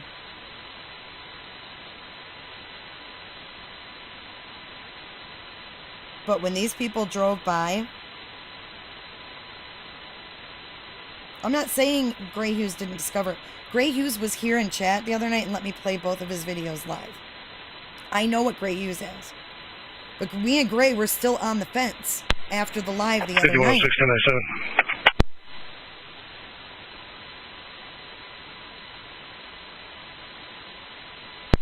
51-697. We were still on the fence. 10 more. But I think this was clearer, for at least for me it was. Because even Gray said himself the other night, it could be the ladder, but he felt it was in a weird place. I'm having computer problems. Right. Can you voice dispatch to me, please? 10 more. So my question is, this was on the 27th. At what time did this lady say? What time did Bethune's film this?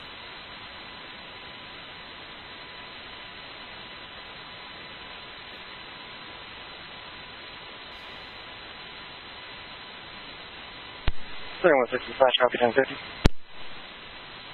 7106. 6 p.m. their Florida time. Tech, Okay, John so Robert 6 Victor p.m. Mary Mountain. 37. Sure turn to a silver Volkswagen 4-door. Oh, True Crime Junkie, thank you so much.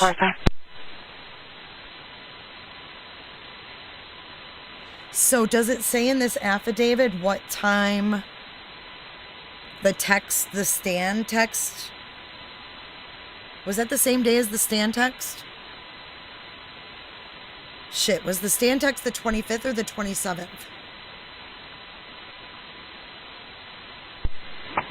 5117 dispatch. Reference this call. Myself 19 will be 51 to 260 I'll show Crane you the Road. sandals in a second. Hang on, I'm going to show you something else.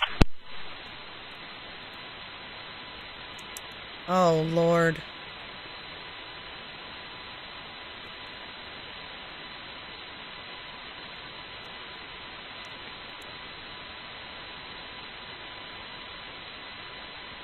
Yeah, the text for the 27th was Stan. Thank you, Crime to Crime Podcast. The 27th and the 30th. The 30th was no service in Yosemite.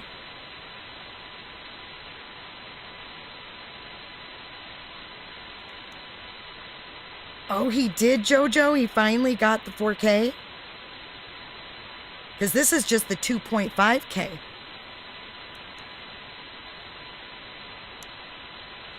So on the 27th, you guys, It's 135, 1050. at 6 p.m., this door was shutting. Florida Tag, Ida, X-ray 05, George King, B Ridge, Murdoch. B Ridge, Murdoch. Depending on what time the Stan text came through, he could have texted that after he killed her. Well, obviously he texted it after he killed her, but being that he was shutting William that door and at 1274. that van at 6. Yep.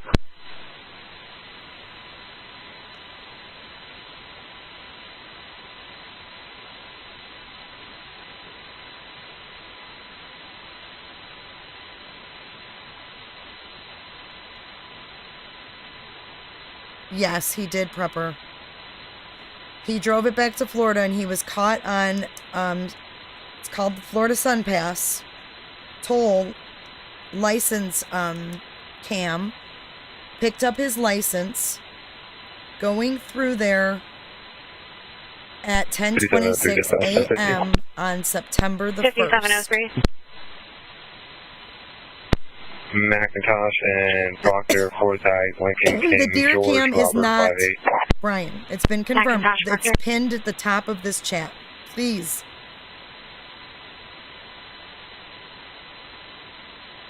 Gray never said definitively. Yes, Prepper, it is. Gray never said definitively if it was a ladder or if it was opened. He was on the fence. So he didn't change his mind. He's never stated one or the other.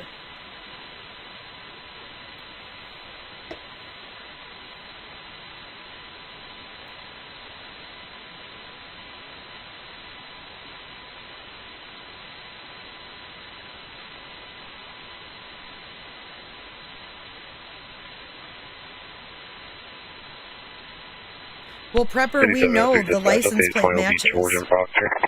They drive right by it, and it's, like, zoomed. George and Proctor, 10-4.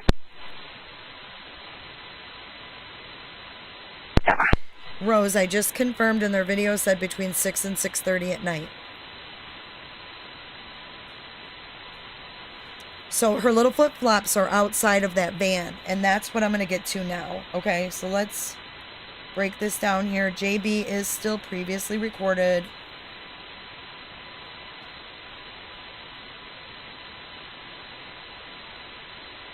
What, Marley? What are you talking about?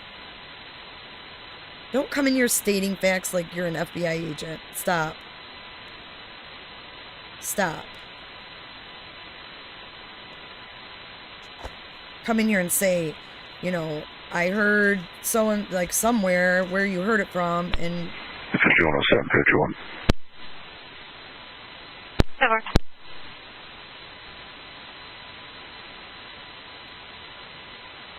These people's video helped lead them to that place.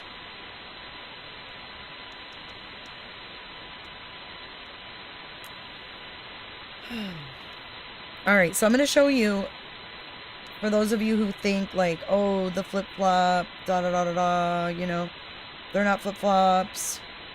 Okay. 3106, 1074, switching to 4. On to our next debunk or investigation of something. 1074.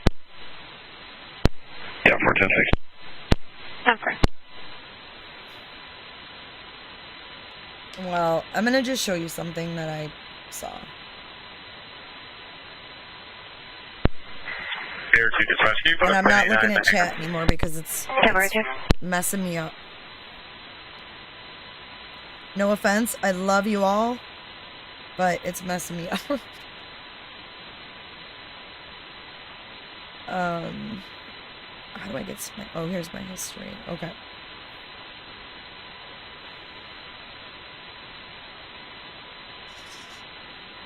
My phone's dying. What was I playing again? Oh my god, I'm so confused.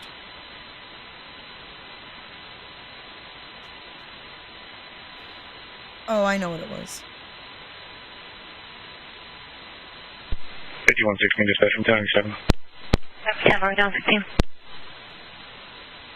God, I thought it would be right there. I've watched so much. Hold on.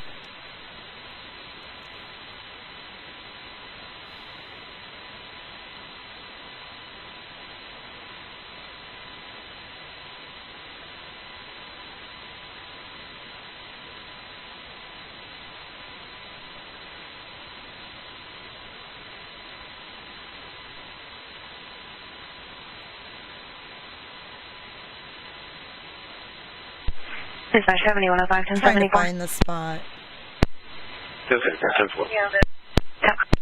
It's just too damn sad to watch. I watched it last night and I couldn't deal.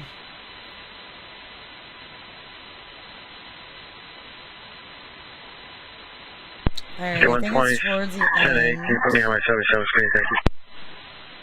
Fuck, we're doing yoga, are you kidding me? Okay, starting here. Now, you guys have probably all noticed this, but this was new to me because I'm here talking all the time and I don't get to watch everything. I'll turn off the scanner, hold on. We can go back to it in a minute. But like I said, if you just want to hear scanner, I'm going to be in and out. You want to hear just JB, WFLA. But don't like sit here and complain that I'm talking because this is my channel and I'm going to talk. So I'm going to skip back and forth though. So, all right. Thank you, True Crime. Oh, wait, my cat. That was old. All right. I'm all screwed up. No more chat. No mo. No mo.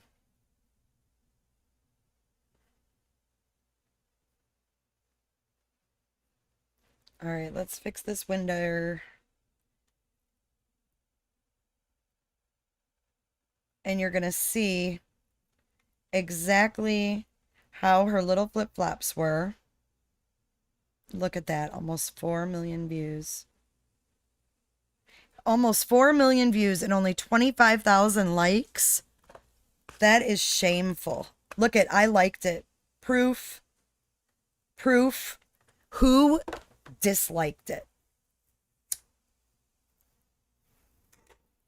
Could you be a bigger asshole? Those are 2,300 people that I hope I never, ever cross paths with in my life. Gross. Just gross. Okay. Here we go. Stretching, doing some morning yoga. That's cool. There we go, Wells. Alright. Now, I'm gonna make some yogurt.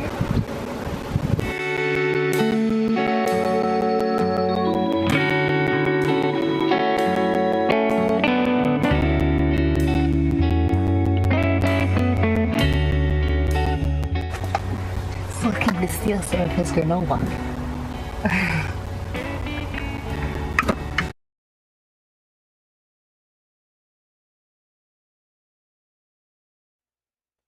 See her little flip-flops? Are those hers? I think they are. Right outside the van. Because she has it set up all cute. Well, I mean, they're in front of the tent. But right outside that back door of the van are her little shoes. And they're exactly the same color as the ground.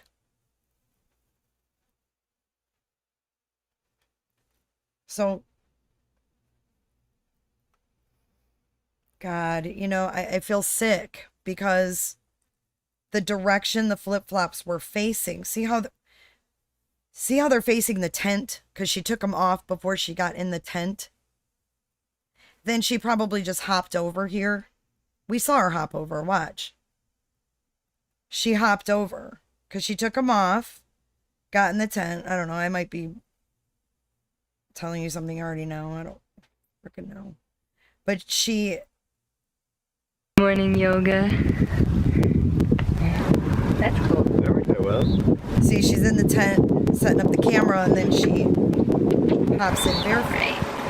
But see how she's careful not to put her feet on the floor of the camper? Did you notice that? Like, she walked across from the tent without flip-flops.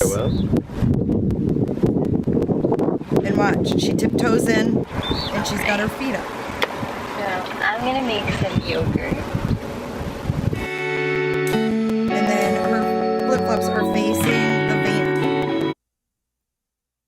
So the flip-flops I'm sorry, they're facing the tent there. But in the cam, they're facing the van. So it tells me she took them off and she was in the van.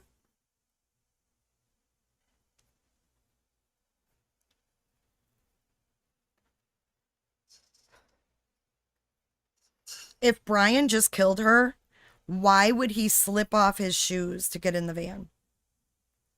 He didn't care about dirt. Go watch the body cam that I slowed down. He says all about dirt, da-da-da-da-da. I'm dirty. My feet are dirty. My clothes are dirty. My pants are dirty. He's not going to be conscious enough to gracefully slip off his flip-flops. He doesn't give a shit. Not only didn't he give a shit before, but especially after he killed her.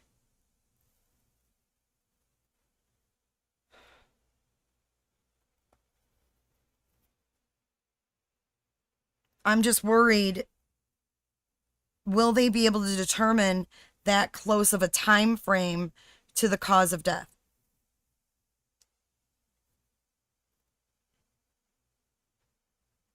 Was she found with her flip-flops?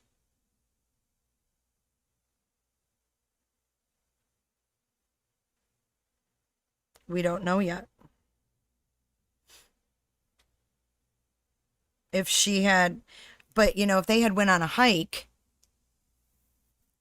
and this happened on a hike and not in the van, I don't think she hiked in flip-flops. Would you?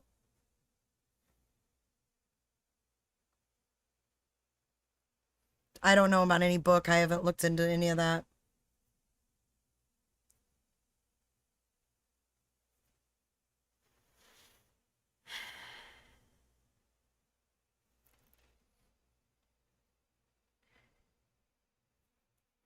I'm just wondering, you know, when we find out, was she found with flip-flops on?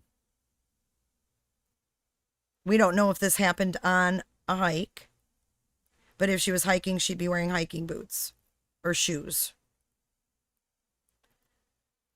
So I'm just wondering if she was found with flip-flops, that would mean that it didn't necessarily happen inside the van because she takes them off. If anything, this proves you saw her not even want to touch her feet on the floor. Supposedly Prepper, she was working in a juice bar and she saved her money and sold her vehicle or whatever and bought this van.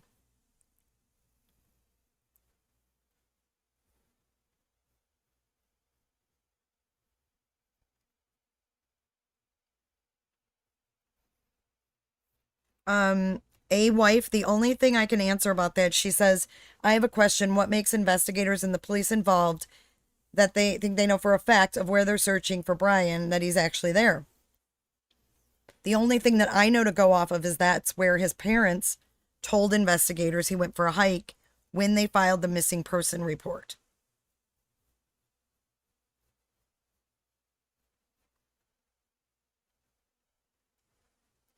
I'm just wondering where this happened, because where this happened is important.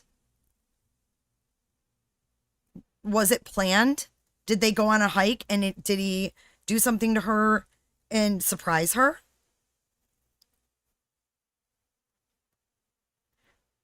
Did it happen in the van during a fight? Why? What do you mean? Why does this matter? If she's wearing flip-flops, she obviously wasn't on a hike. So if she's wearing flip-flops when she's found, that would tell me she wasn't just on a hike with him and bum rushed by him. I think it totally makes sense.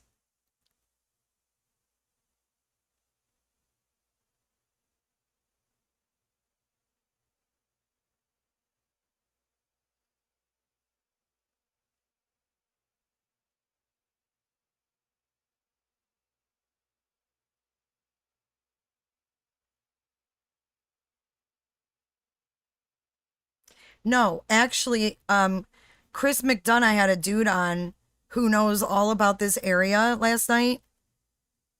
And I suggest you watch interviews with people like YouTubers who are doing interviews with people that know this terrain, who know the campground, who were there, who, you know, or a credible news source. So he had this guy on that is like some federal, like, I don't know what his title is, but he knows his stuff. He lives out there. Anyway, he said that it is getting very cold at night. So it's dipping down in like the 30s at night, 70s in the day.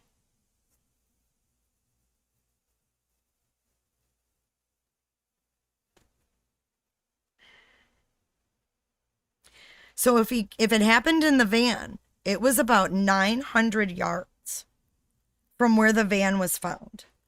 So Brian would have had to carry her 900 yards, 3 football fields.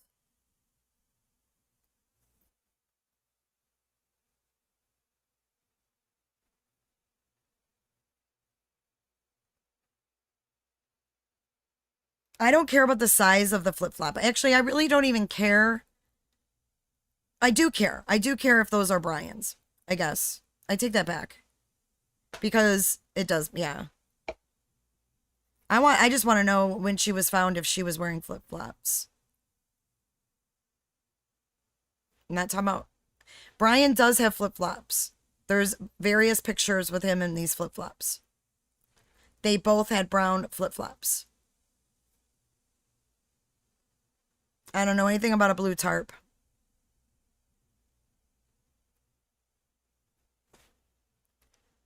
Prepper, we just got back from camping in the mountains. 75 during the day, 38 at night. See? So the 70s during the day is concerning. But he did say the area in which she was found, she would be mostly, obviously not completely, but mostly protected by predator animals. Because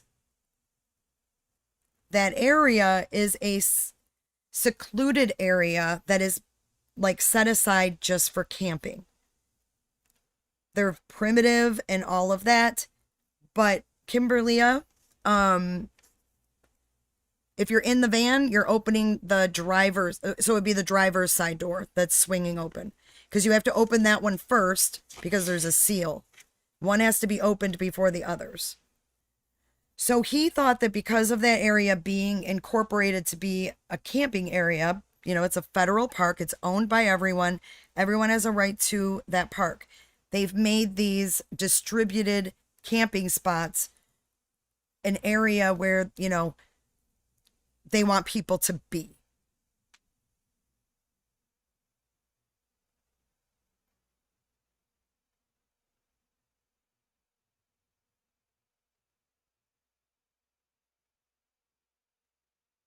Yes, DS. Yep, there's a towel in between. Yes, there is. Oh,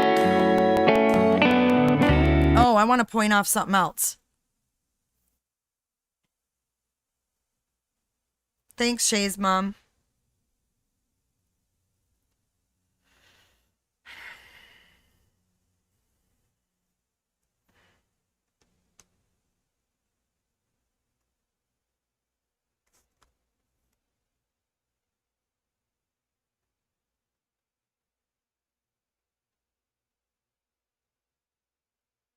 It appears that the driver's side door closes last.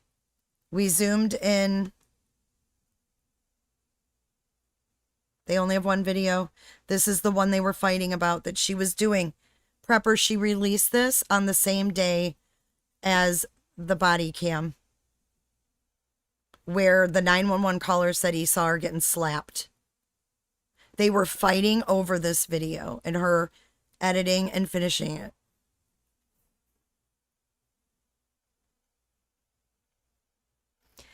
I didn't say she'd be completely protected. He said somewhat protected. Don't put words in my mouth. If you want to watch it, It's on Chris McDonough, the Interview Rooms channel.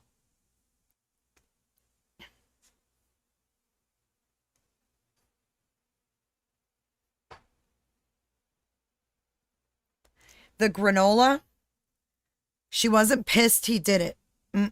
That's not what it is, I don't think.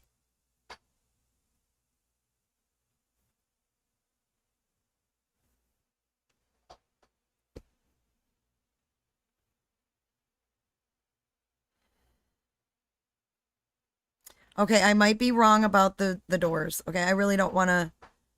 I don't want to, like, study that for another hour. But I do think that is a door, like, closing. It sure looks like it. The police incident was on August 12th.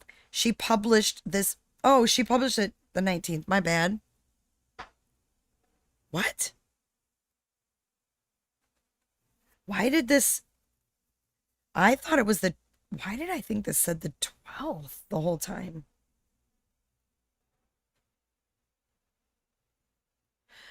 Oh, I haven't read this.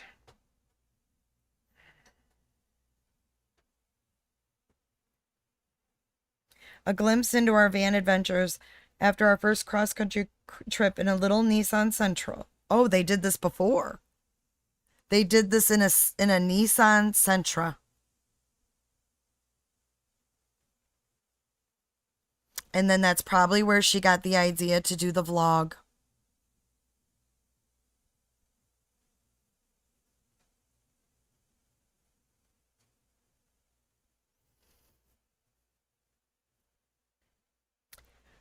We both decided we wanted to downsize our lives and travel full time, but trying to fit everything for two people into the tiny little trunk of a car, also spending way too much on gas, food, and Airbnb was not the road to take.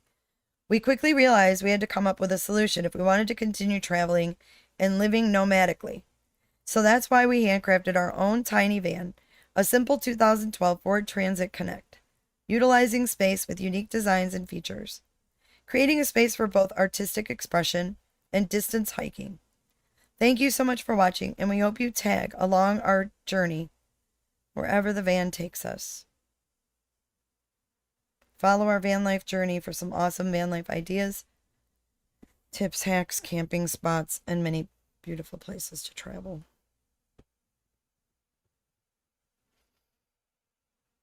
They had a website? I've never seen a website.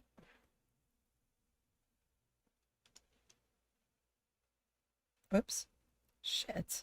Happened.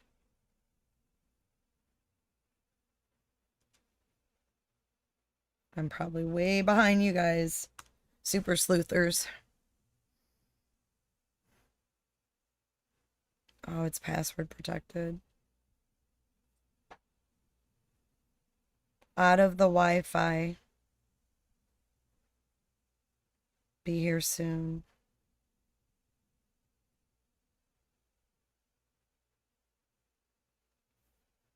Damn.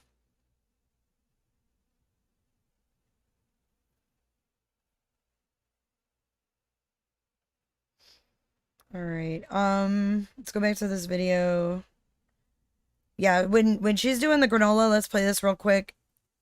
JB is still previously recorded. He's not live yet. Let's play this, and when she gets his granola has chocolate in it. And he let the chocolate melt all up in that container. And where in the hell are you going to clean that? Where she's at. How are you going to clean that container? He's an idiot. Hold on. I'm actually going to... You got to slow it down because it's sped up to see reactions.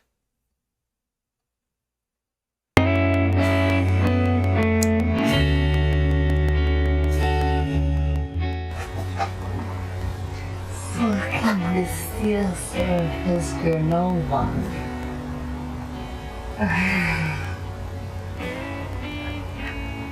Look at that mess. all the chocolate melted. I know. It's a river of chocolate. Be cautious. You can't keep chocolate in Utah. Not in July.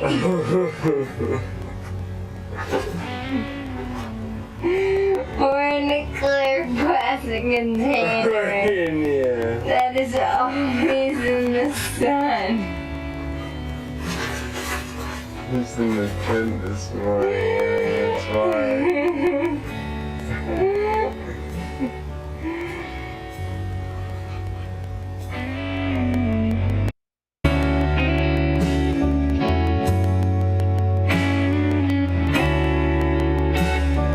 Shit. I just screwed the whole thing up by doing that. Sorry, the one part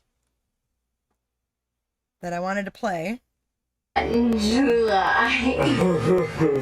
It's super slow because they're talking normal right now. It's gonna speed up again and then it'll look. That is always in the sun.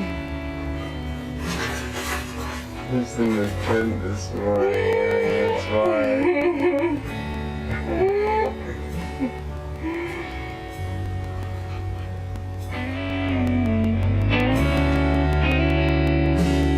She just had that look like maybe I'm reading into it.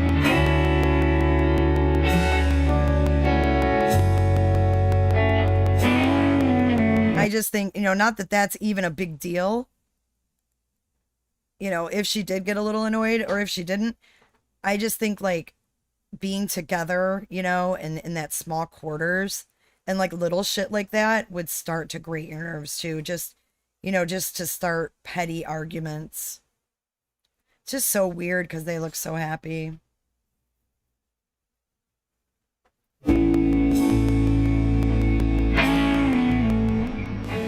So, we are right outside Capitol Reef right now in a free dispersed camp spot.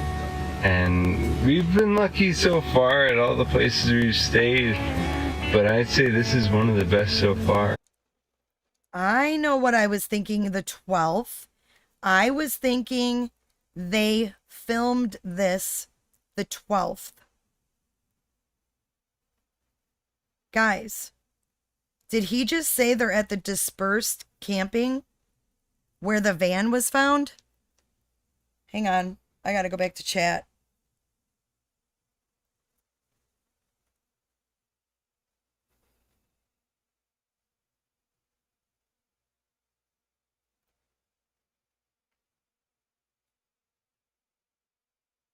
So they stayed at that place because she released this on the 19th.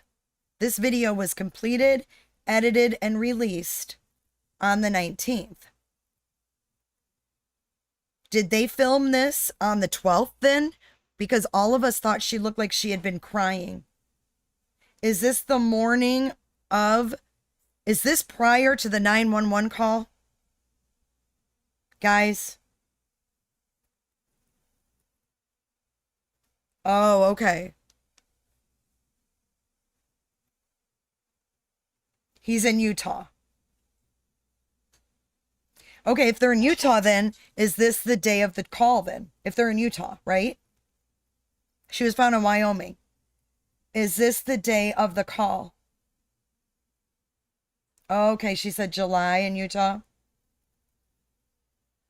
Okay, thank you. Thank you, guys. That's why you guys are here, to help me talk through this so we can disperse, through all of the misconceptions. As everybody remembers certain things, Right, no scratches. Yeah.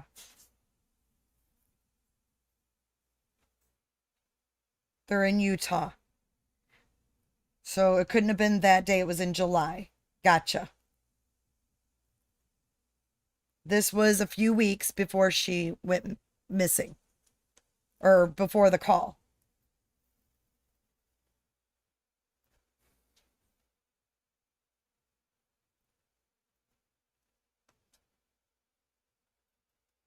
He's 23.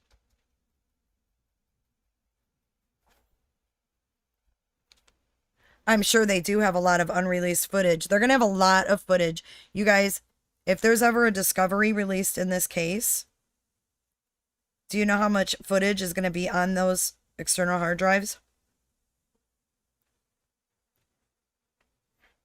No, I don't think he's 37 years old. He's 23. She's 22. He's 23.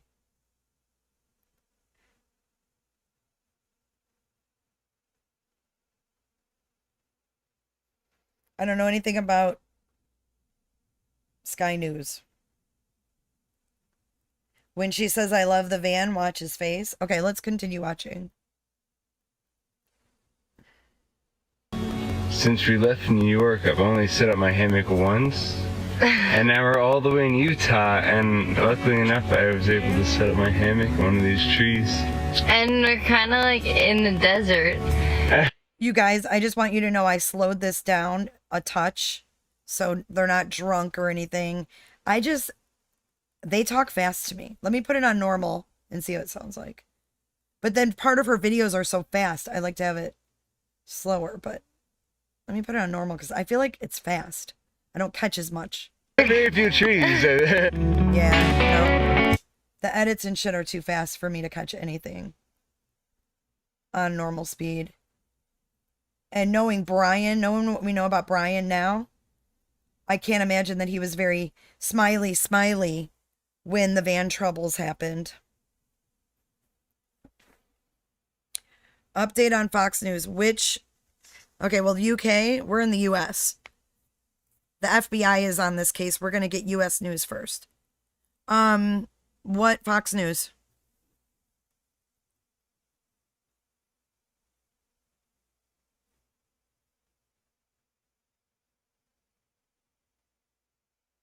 Oh, yeah, look at his facial hair here. Zion National Park Forever Project, his shirt says. With his bear tooth necklace. Or whatever that is.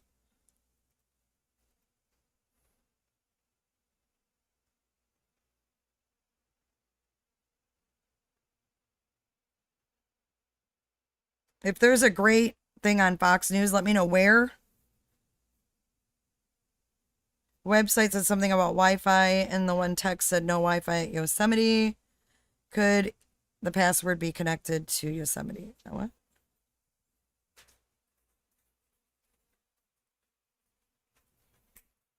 Hold on one second. I gotta get something.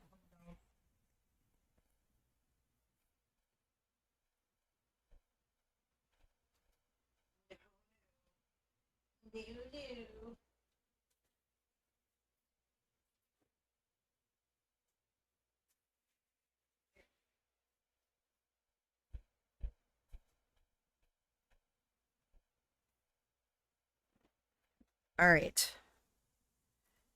Back to you guys. Let's see. Oh my gosh.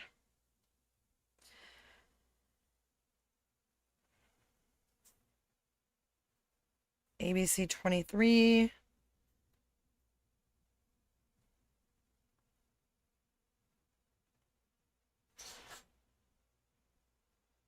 Yeah, Fox is kind of behind on some things. We get it way quicker on social media. Way quicker. I'm going to have to take a potty break in a minute here and take my puppy out.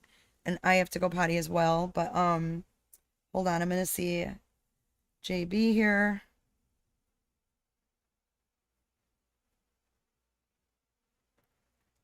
No, he's still previously recorded, guys. This isn't live. You have to look in the top left corner. If he's not live, it says previously recorded.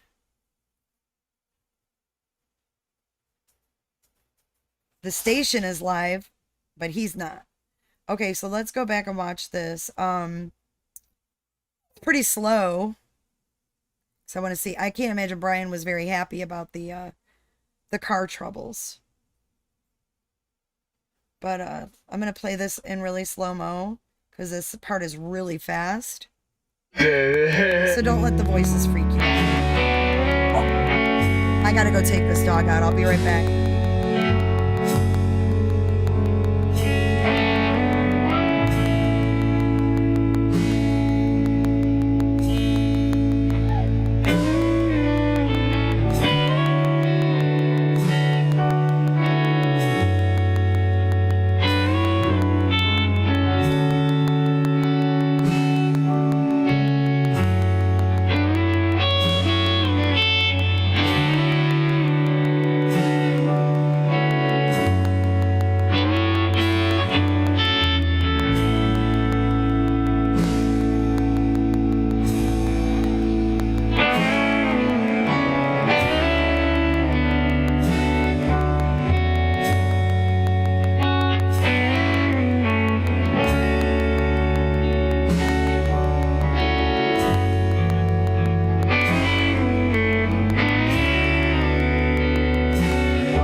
Good morning. Testing. How you guys doing?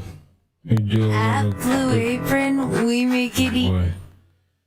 Little quick audio check here.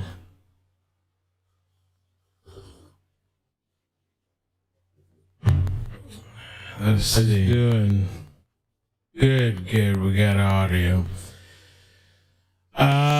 What's up, everybody? How you doing? Let me see if the chat picks up on the screen. If not, I'll just switch the screen. But there is several updates and craziness. Doesn't look like the chat's registering, so let's see. Yeah, I'll have to fix that another time. So let me just switch to the screen here. Yeah, sorry about that. I was a little late. It's weird. The stream stuff was kind of weird.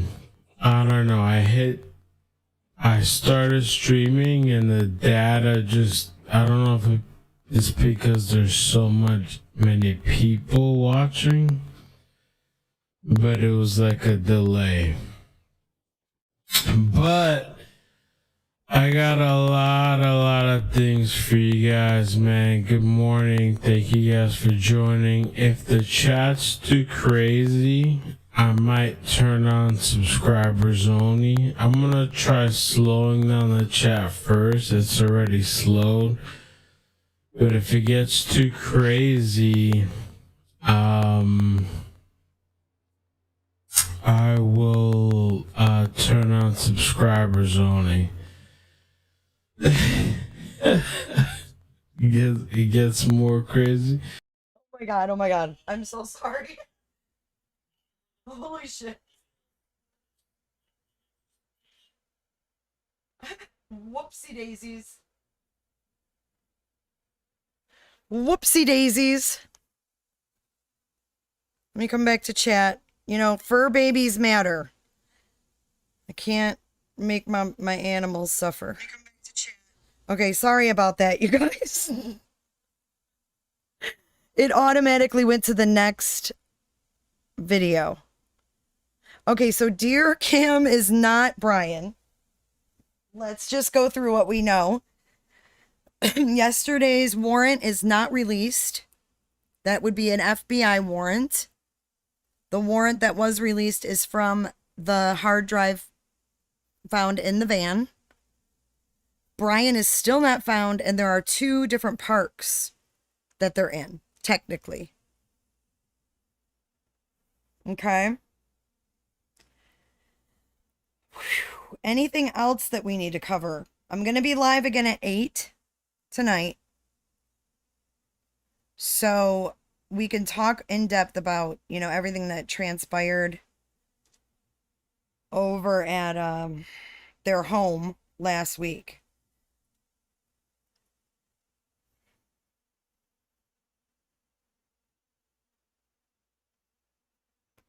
Dorothy, she's a golden retriever puppy and she goes immediately. Well, I'm getting conflicting information. There's a press conference at 2:30 Mountain. Oh, Rachel, thank you. Check your email.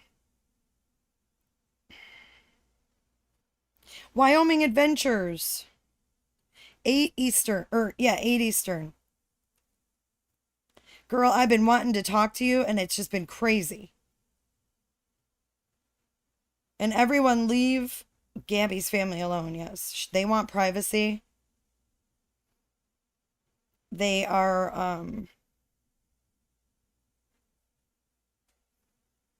well, a wife, her mother FaceTimed with her on the 25th. Some people say 900 feet. Some people say 200 yards. I don't know.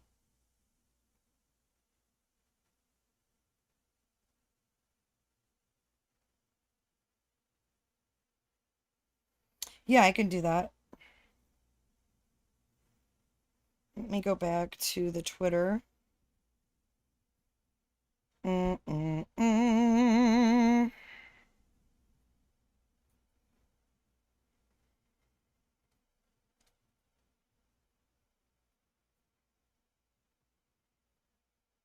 Brian Enton, live, 3:30 from the reserve.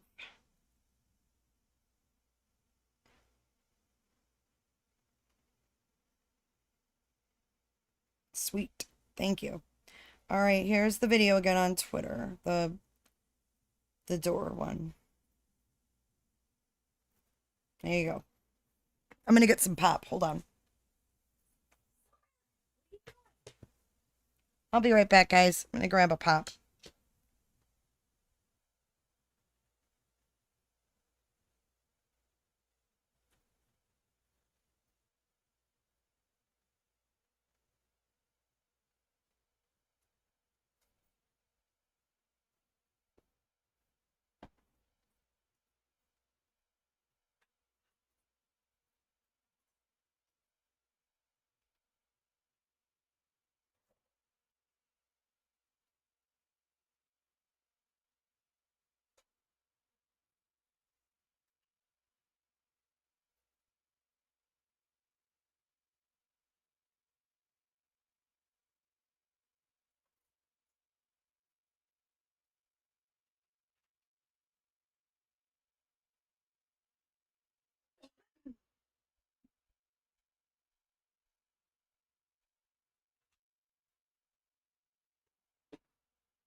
All right, so my guest tonight, bring your questions if you have any about what went down at Brian's house last week.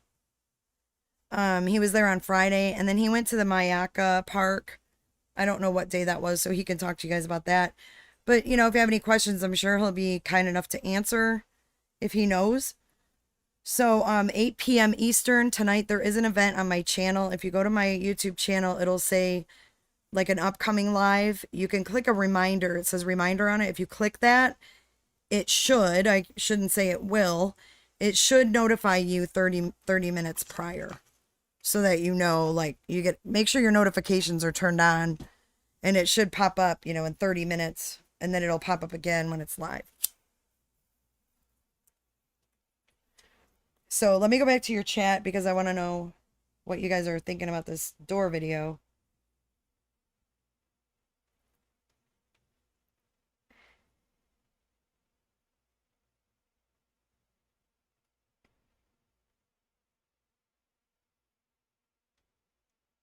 Do you think it's photoshopped? This guy here, if you think that he faked it, hit him up because it's not me. I didn't do it.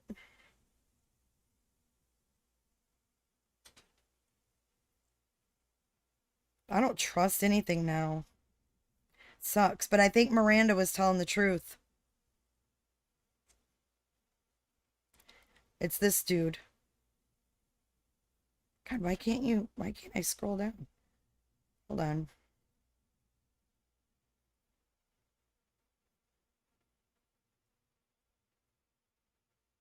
Brent Shavnor.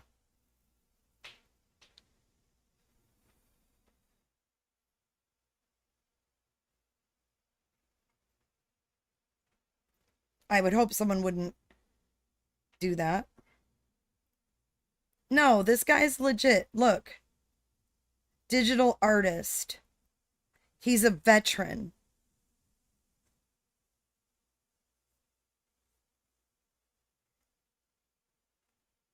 Look at, he's got all this info. Oh my goodness.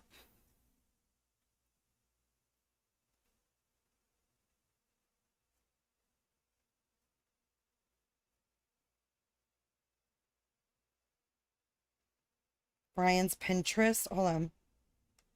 I didn't know guys had Pinterest. Ooh, 2 hours ago. Look at this.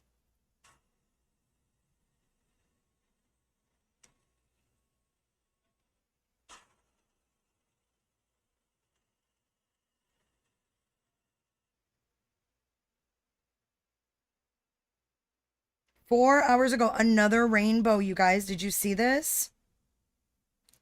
At the office of the Teton County coroner, where an autopsy is believed to be performed on the remains of GABBY Petitio. Do you remember there was a rainbow where she was found? Wow.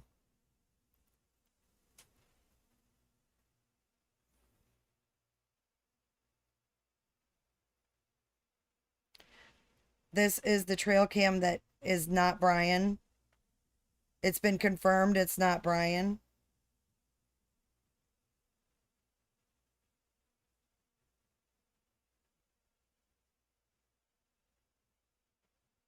Oh, this guy lives up there.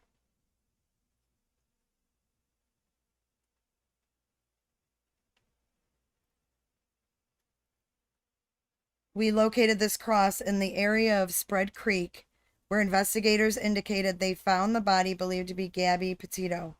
There are obvious signs that this area was extensively surveyed by crime scene techs.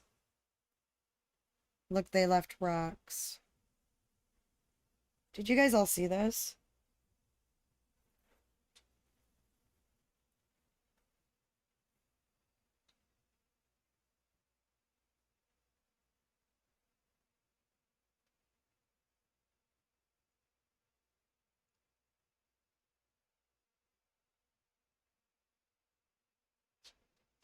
No, they weren't well known. It just grasped our attention. I don't know why some cases go viral and some don't.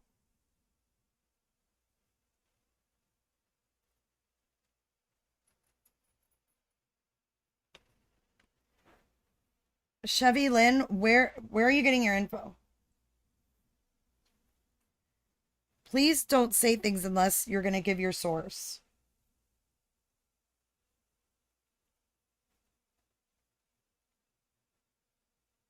Brian. Okay, let's go to Brian. Sorry, I forgot. Damn.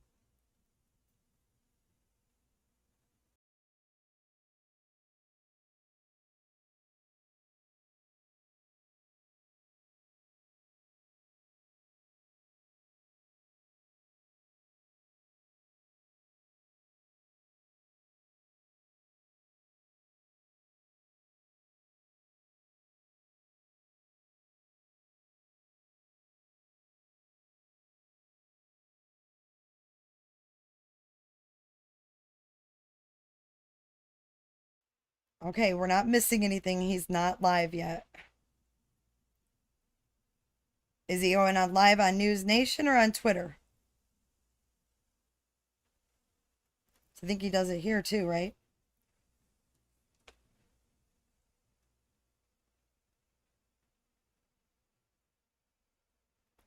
Like, how would you know that it's about to be released? Like, how would you know that? If it's not released yet, who gave you the heads up that it's about to be? Fox News where? The website, YouTube, Facebook, Fox Live Now.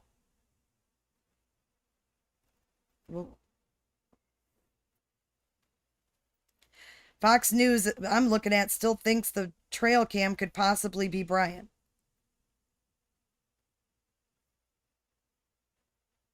If you're gonna come in here and want me to go pull something and play it, give your source. I can't keep doing this. It's too much.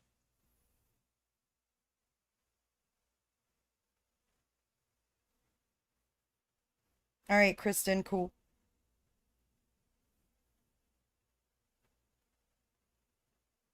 Ain't nothing on Fox News.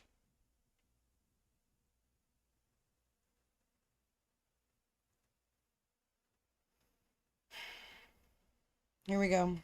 1 minute. Wait, hold up. Wait, hold up. The Okaloosa County Sheriff says they did an extensive search. No, like, okay, so this is just saying it's not Brian.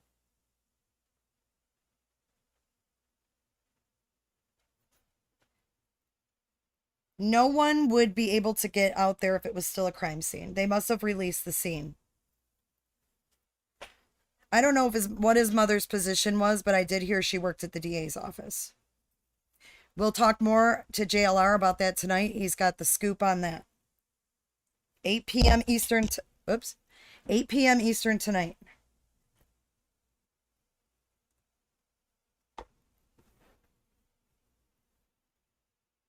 I don't know, but I want to go back to that photo.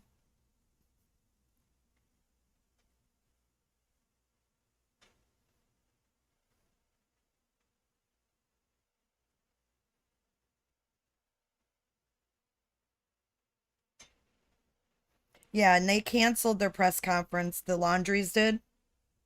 And right here it says, Laundry 23. He's not 37 years old, you guys.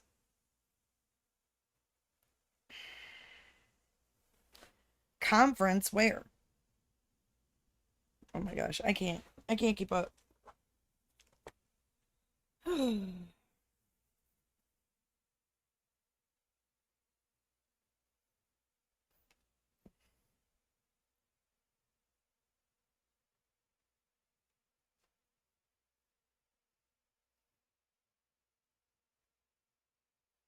Where does Enton say he has no signal?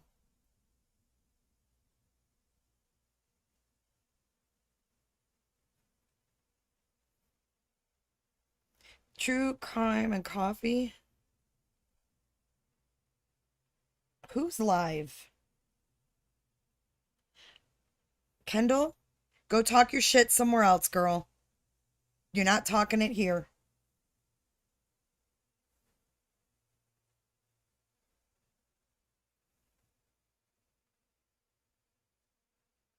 Yeah, it's overwhelming because I have to open a window for every single thing.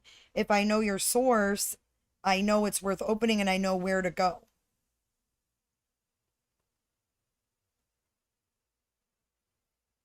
I want a news article that says it's going to be released. I mean, to say they're about to do it like I'm missing something is ridiculous. They do it for kicks, and it's bullshit. It's rude. It's rude as hell. And I'm not being mean. It's just like, I've asked nicely.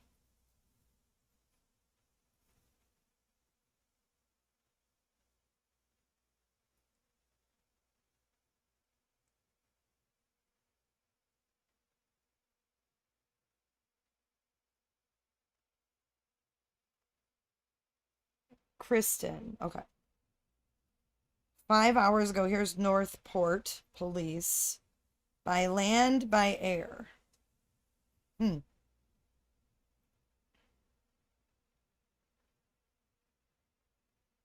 Wait.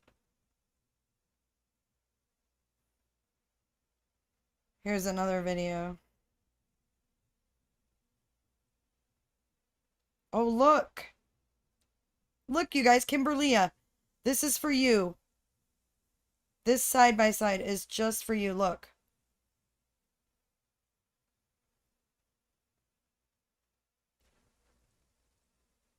Okay, let's go to Enton. I'm not getting mad, you guys. It's just hard.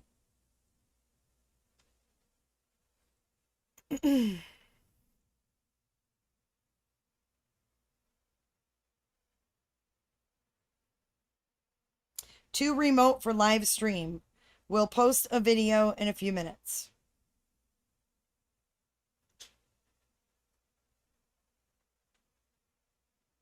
Brian is, yeah, he's 23.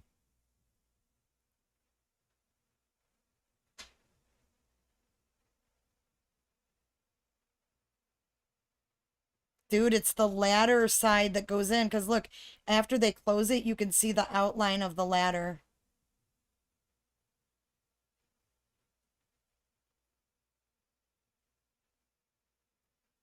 New York Post. See, that's what I like. Because then I can go over here.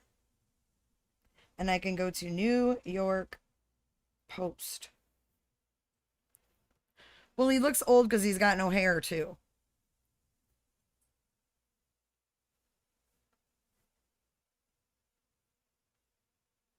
I thought this was already said. It wasn't him. See, they're behind. Okay, I think they're behind.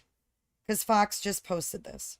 But Brian here, our man, said the Okaloosa County Sheriff did an extensive search. And it took place in the area this picture was taken, including a drone, but nothing was located, not connected to Brian Laundrie in this area, they say.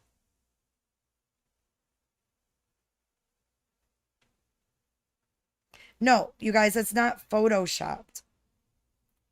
The bottom is a screen cap. It's a side by side showing the cop with Brian when they shut the door when they're pulled over.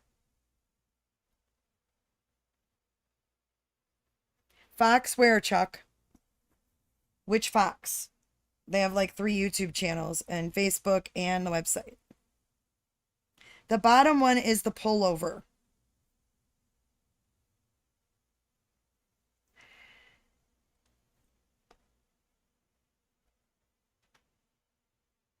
He shaved his head.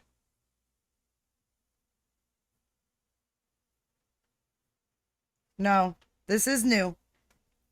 What's his face left the house? It's not even on there. Look. What is this all about? Is that yesterday?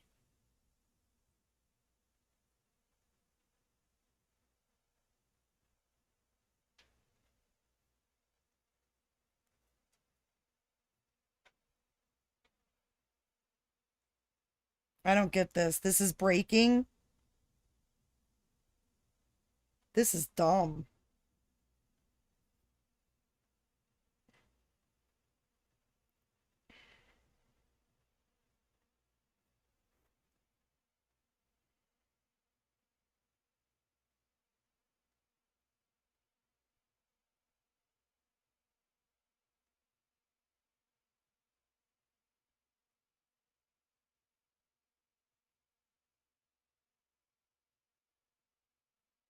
So that might be a new video then.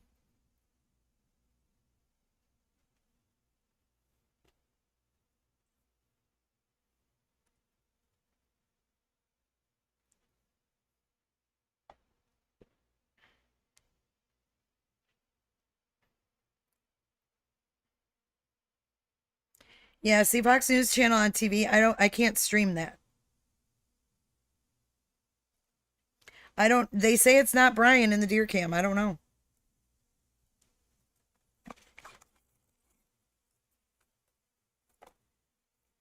Tigers bounce? Absolutely. You can reach me right here. There's my email.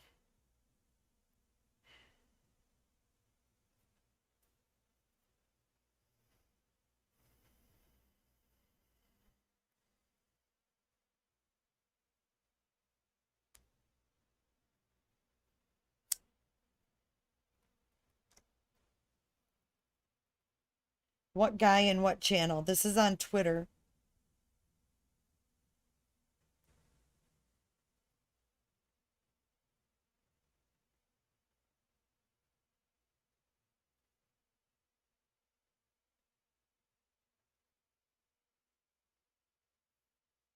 There it goes.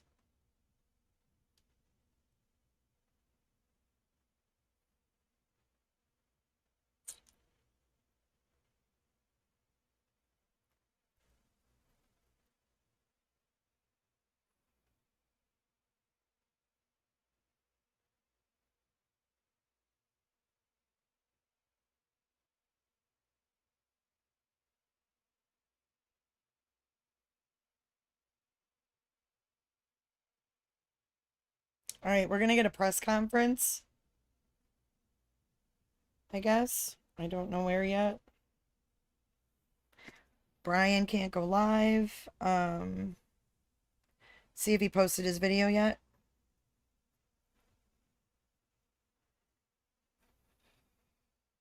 Nope. All right, let's go back to JB. He's still previously recorded. What's the deal with that? Or did he start a new stream? Let's check. I see nothing on...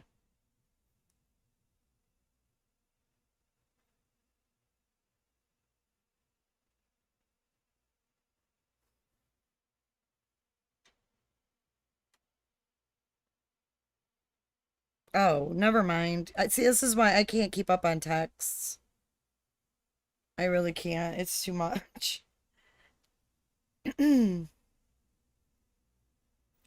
All right, well, I'm going to get off here because I don't want to beat a dead horse, and I feel like that's what I'm doing at this point. Tonight, 8 p.m., and I'm going to stop saying so much. There's so much going on at once. There's so much info in front of me right now at once. It's craziness. Let's see. So I do it again. All right, you guys. This is the deal. Tonight, 8 p.m. Eastern. JLR, Jonathan Lee Riches, will be joining me live to discuss his experience down there in Northport. So join me then. I'll see you then. Everybody take care. Be safe. I got to get some housework done. I will talk to you guys soon, and everybody take care.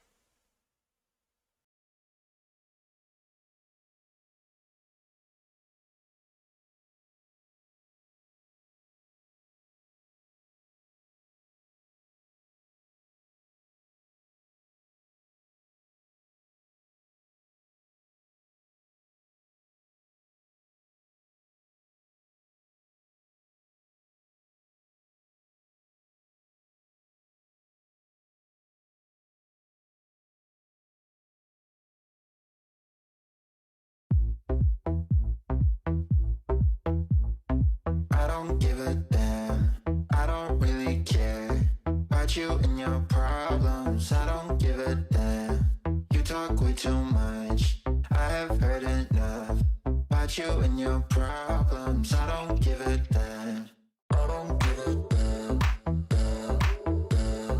I don't give a damn, damn, damn. I don't give a damn, damn, damn. I don't give a damn. You wanna be with me. You wanna feel, feels unreal, but I'm feeling differently. You're making plans to get to France, but don't wanna face the fact that I ain't got time, I ain't got time, I ain't got time for that. Staying up late, sleeping all day.